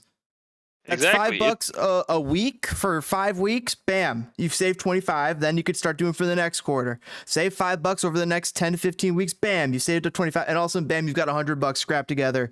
If you really want to watch MLS, I think it's just pay it. Just pay the man. Just what's that meme for the poker game? Pay the man his money. That's how I'm starting to feel about it. Like as I've grown a little bit older, I'm looking at this MLS TV deal, and my buddy, a lot of people split their streaming services nowadays. So that's also going on. So you have people you could typically split it with, or find somebody, and split the deal that way. And I know I have Apple TV through my buddies, and when this Apple TV comes through, I'm gonna essentially just give him the $100, and he's gonna add on MLS, and boom. So I paid for my share, he's paying for the rest of it. We'd be two happy campers. Everybody wins. And that's the thing is, the days of watching sports for free, I think they're pretty much gone. They're going farther and farther away. I mean, they're clamping down on a lot of illegal streaming and that type of stuff. Yeah. I mean, these sponsors want to make their money, or they need their ROI. And Brother BKL asking is this Apple deal, do you think it's even going to work for MLS sponsors? Besides, if it could work do you think it's going to work for the MLS season and for the Campeones Champions League too? I don't have any Apple systems, only Android. So I wonder how they'll be locked out. But I thought that there's a way for Android users to watch Apple TV. There is. I think they have I think you could download Apple TV on an Android phone. Absolutely, there's got to be an app, and it's actually a pretty light app. But I think he did. Brother Brickell brings up a point though, and LW Johnson was talking about. I believe MLS thinks of itself in a certain way, And that trips them up. And when they make these types of deals, because the NFL, the MLB, the NBA, they don't have competition anywhere else. Meanwhile, MLS is competing with the Premier League on Peacock, Champions League, among others, on Paramount, ESPN Plus, with a whole bunch of other leagues. So it is a little bit different on that end. So not only that, now going back to the issue about Android and Apple TV, you could actually watch it on the web browser on an Android TV, an Android app. So this is what the MLS website shows. You could put it on Apple TV, you could put it on your iPhone, iPad, your MacBook, your AirPlay. If you have, that's basically all the Apple stuff. And then you could put it on streaming devices. You're talking about your Roku's, your maybe your Amazon Fire TV, gaming consoles, cable and satellite receivers, and of course the web. So you could probably watch it on an Android phone on the web browser on Google Chrome or something. And because I believe you could watch, you could watch it on tv.apple.com. You could watch it on a Comcast Xfinity. You could watch it on Chromecast with Google TV, PlayStation, Xbox gaming consoles, Amazon Fire TV, and Roku devices, which I have. Samsung, LG, Panasonic, Sony, Vizio, and other smart TVs. And of course, iPhone, iPad, Mac, Apple TV 4K, and Apple TV HD. It's everywhere. It's everywhere. So I mean, like, it might not be on the direct, but there's indirect ways. Say you're on the Android ecosystem, so there's going to be ways. They're going to make it. I mean, like, they want to make money. Yeah. They're going to make as many doorways and windows as you can. But as those doorways and windows come, other doorways and windows will be slammed shut, and other avenues that we typically watch MLS are going to close. So terrestrial TV going to be going away, but it's still going to find its way there, supposedly. And also, Apple TV will have a couple free games for paid subscribers who don't have MLS TV. And I wonder if there will be, if you just have the app, if you could watch a free game as well in some way without even being an Apple Plus subscriber. Let me add this on here. Another thing too, if you have T-Mobile, I believe they give you Apple Plus for free for a year. So we say it again. If you're a T-Mobile member, you get Apple Plus for a year. Yeah, Apple TV Plus for a year. So I've enjoyed Amazon Prime, but outside of football season, Thursday Night Football, I don't know when I'm using Amazon Prime typically. Oh wait, there is Marvelous Miss Maisel. That's a good show on there. We'll love that with the wife, with Mrs. Spitfire. So what's included in this MLS season pass?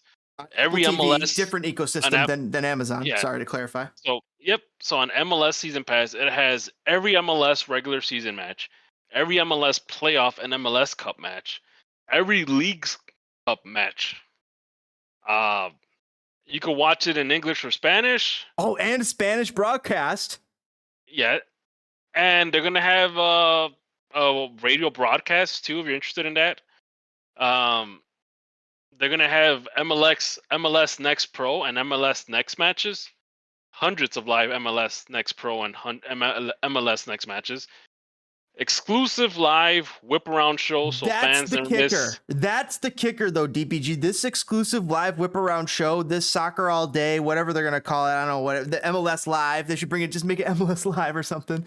But yeah, as a shout-out to the past. But that is where it's going to be great, because think about this. The game is evolving, and a lot of this TikTok generation, they're not gonna. Maybe they are less inclined to watch one game rather than all of the games, and they're getting all of the best sporting moments of MLS live during that whip around show. That's what happens on Red Zone. The best moments of NFL are literally live, or a couple seconds after they bring it and they show you what happened. And I think that will definitely help fans consume MLS. And that's actually, I like that feature, because when the Fire play away, if I'm not going, or if they're playing at home and I'm not able to go, a lot of times I'll be at home and, the game kicks off in an hour. I'll probably go through a couple of MLS games that are currently playing. This actually solves all of that for me.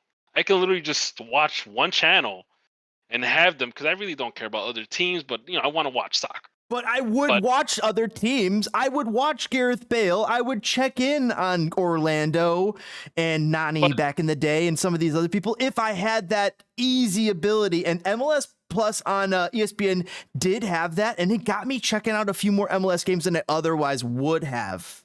Yeah, and the thing is, like... But it wasn't perfect. Yeah, there's times where I want to watch 2 games. You know, I could do that. I mean, I could watch it on my phone or the TV, but it's like, why do that? Just watch. Let's just, you know, I wish they had, because if anybody has watched Red Zone, NFL Red Zone, that's actually pretty cool. They literally jump from game to game when there's like a scoring opportunity or something, you know, something's going on.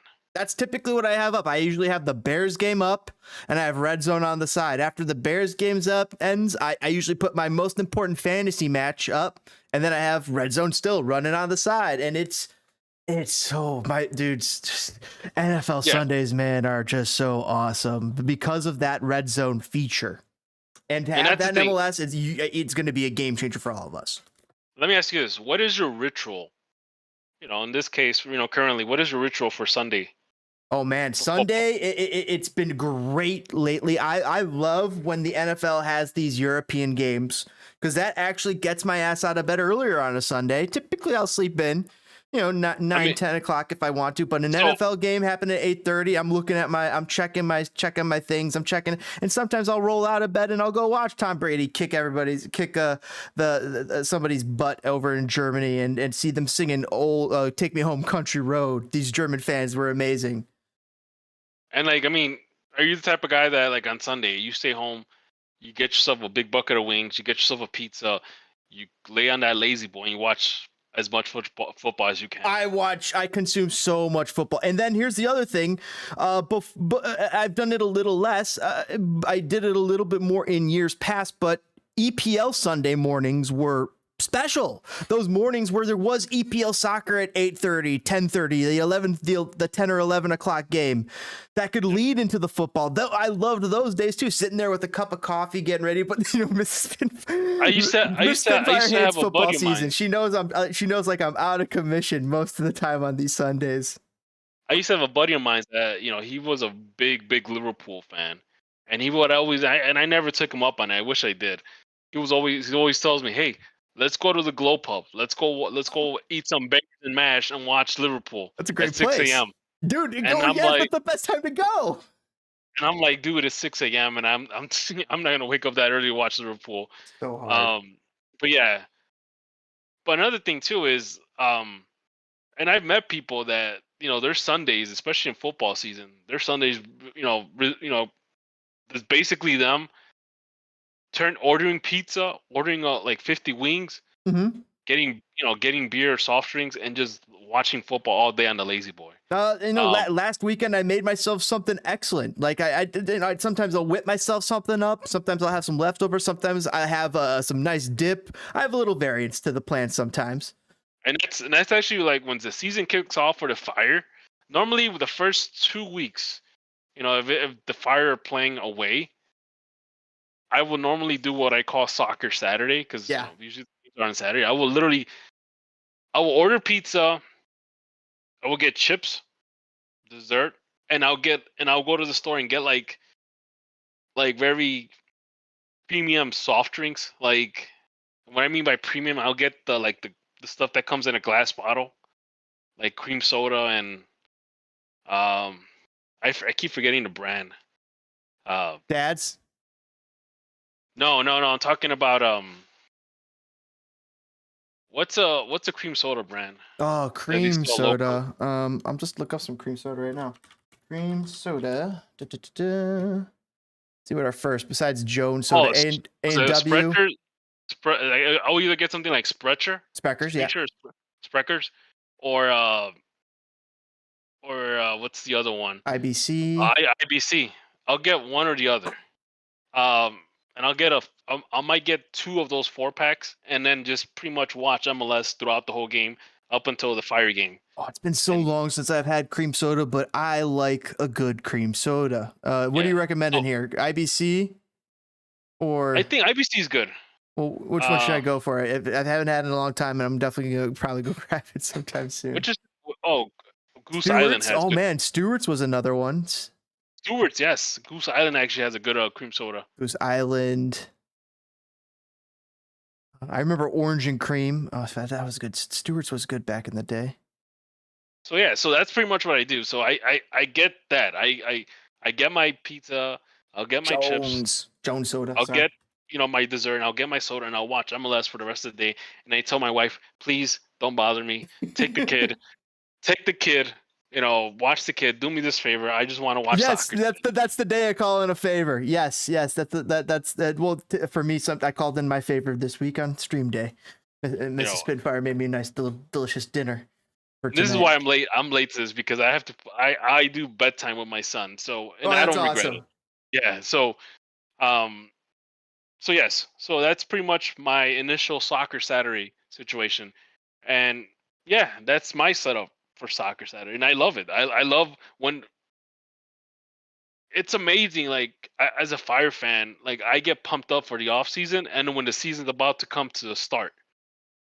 Those are the best moments for a Fire fan. Because by the end of the season, it's like misery, rejection. Oh, what a ride we've been here. We've paid all this price and time and investment, and we just, once again, it's not just disappointment. It's utterly gutting disappointment. And it feels that way for like the first or 2 weeks, the first or second week after we're out of playoff contention. After the season's completely done, I'm excited because I'm like, oh my God, what moves are they gonna make? Even though there might be boneheaded moves, and the fact that we're getting all this with MLS, with the season pass, we're gonna get the red zone type setup. That's gonna be cool because I'm gonna be sitting there eating my pizza, drinking my cream soda, and watching everything that's going on across the league before the Fire game. Dude, next year is gonna be awesome with this. DPG, I am excited about this TV deal. I'm with the 100% getting it, and it's gonna make watching MLS. It might even make watching MLS last a little longer for us, when we do get burned out on our Fire, because we'll be able to be checking in on the Jesus Ferreiras, and the Gareth Bales and the Carlos Velas and the Chicharitos. And you actually have the opportunity to check out the pipeline with them showing MLS Next Pro. And that interests me less, but that's just me on a personal scale. I can see how that's going to have massive amounts of interest for people. There's so many Fire fans that love watching the MLS 2 team for the Fire, because do you want to see who's coming up?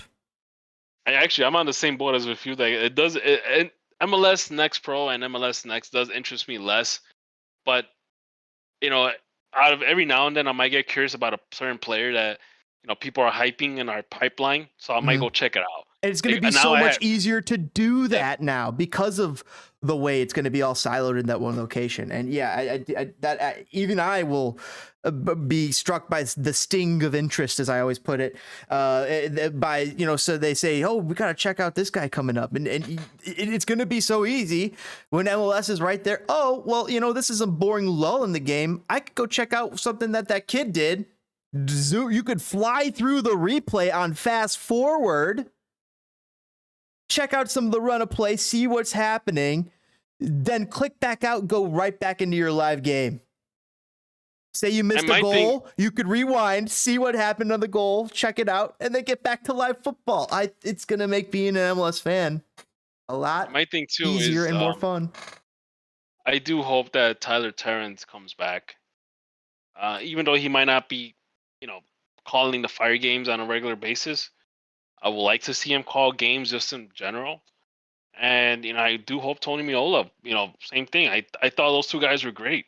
I thought they were really good. They provided a lot of great. Tony is just so good providing information, little subtle nuances of the game. Dude's a fucking pro. He fills in that he gives you that background information. It's so gritty. It's like there's just like a grit to the stuff that he's the color analyst. He truly does color it in. And maybe his delivery is not so exciting for everybody sometimes, but he commands my attention.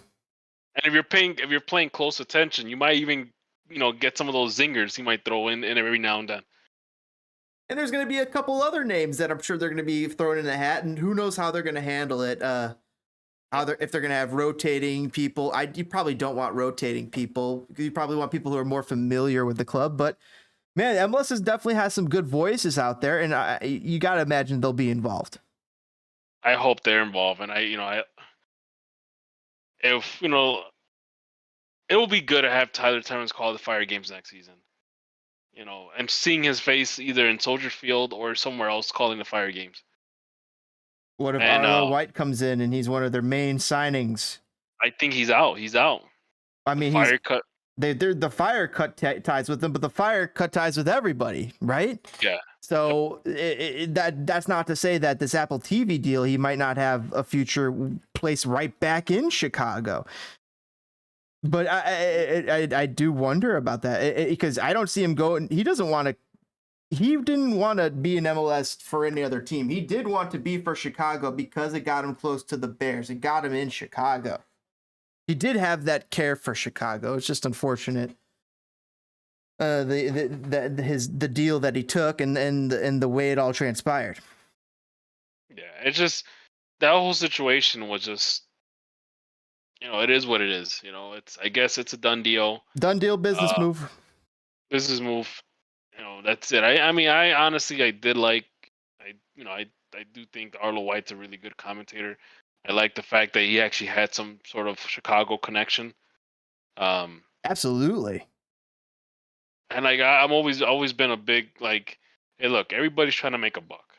And do you really think that what's it called, Ted Lasso is not going to bring Arlo White back? They're definitely bringing him back. They're bringing him back. I mean, look, people were calling out his name because he's working for the for the Saudis and this. Look, a lot of people work for companies that do some really, really messed up stuff. And that doesn't necessarily mean that they're foreign companies. There's companies here that do messed up stuff. And some people that work for them. They need to make a living, right? If the whole world was like that, oh my God, I'm not gonna work for them because they do this, then nobody's gonna be working. So unfortunately, it's just it sucks. I thought Arlo White was a good commentator, and the controversy hit at the wrong time. Imagine the controversy hitting a year or two ago. Then they bring him in. It's like it softens the image. Time softens, heals all wounds, so to speak. And yeah, you just wonder if the timing is what was off with there. But that he made a business move that was great for his family, I'm sure. And if people are wondering, he's joining a place that's what was it? What they call it? Sports washing. Yeah, and it is sports washing, but it's also go on. Yeah. And these are the same people that are not boycotting the World Cup. They're gonna watch the World Cup and pretend like nothing happened. And that's why we're having this conversation. We recognize these issues, and we're still going to watch the World Cup, but we know about these issues. And as you also said, which I liked, was like, we might not need to stick some of these issues right in their face and rub their nose in it, because the dogs do typically respond to that. We want to respond. We got to do positive reinforcement, and so we want to spur on the change and be the what's the word? Be the leader, be the example for them to follow, and hopefully they could take a few leaves out of our book and not steal them, just copy them. And on that note, I think I'm gonna call it a night. DPG, it's been a wonderful talk. All right, same here, man. Take it easy, James. All right, brother. I'll catch you later. All right, everybody in the chat, thanks for hanging out here on Spit and Fire. Angus McWhorter, Brooklyn BKS, Connor, everybody, they greatly appreciate you guys swinging by, saying hello, and tossing a few logs on the flames. That is Spitting Fire. Greatly appreciate you guys kicking that like button. Subscribe for more Spitting Fire. Catch you on the next stream. Fired up, footballers. We got World Cup action coming at you on Sunday. Can you freaking believe it? World Cup is here Sunday, and Monday is going to be the first U.S. men's national team match. That'll be on 1:00 p.m. I know Connor knows soccer is going to be streaming that live. I don't know what I'm going to be doing yet. I do know I'll be already made arrangements with my boss to be off, so I will be able to watch that game. I don't know if I'll be streaming it live here or not. We'll figure that out later. But all the same, I will be enjoying that game, and very excited to see that. And then the next U.S. Men's National Team will be Friday. When U.S. Men's National Team game will be on Friday versus England at 1 p.m. So typically, a lot of people will be off for Friday, unless you are in retail because it's Black Friday. That'll be the Friday after Thanksgiving.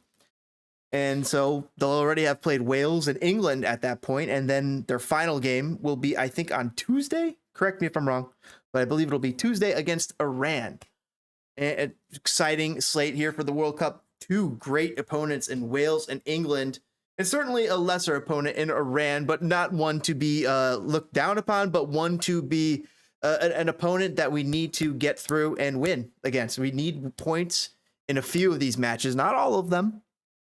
Do 3 points, one a tie in each one, do the trick. I don't know how many points you need to get through in this World Cup, because there's more teams. Angus McCarty saying, thank you, James. Interesting discussion as usual. Thank you, Angus. I greatly appreciate you tossing on a few of your, logs on the fire as per usual. Greatly appreciate you swinging by. Watch a little spit and fire. Everybody, thank you guys. Catch you guys on the next stream. When I wake up, I'll do some fucking work. Here's some Gordon Ramsay. Use the cocktail stick, you donkey. It's so great. I love Gordon. This is great. It's too bloody hot today. My English accent is not on point, though. It is not on point. The crab is undercooked. Hurry up. Soccer moms be like, go, Alex. All right, everybody. Have a great one. I'll see you on the next one. Fire it up. And good luck to your World Cup team. Good luck to your bets. Good luck to everybody. Hopefully you have a fantastic, fun, safe World Cup. And hopefully you're able to check out all the games you want to check out. Go team, go! And U.S. Men's National Team, let's go! All right, everybody. Have a great one. I'll see you next time. Later. Have a good one. How about a little outro? Yeah. All right. Later, everybody. Have a good one.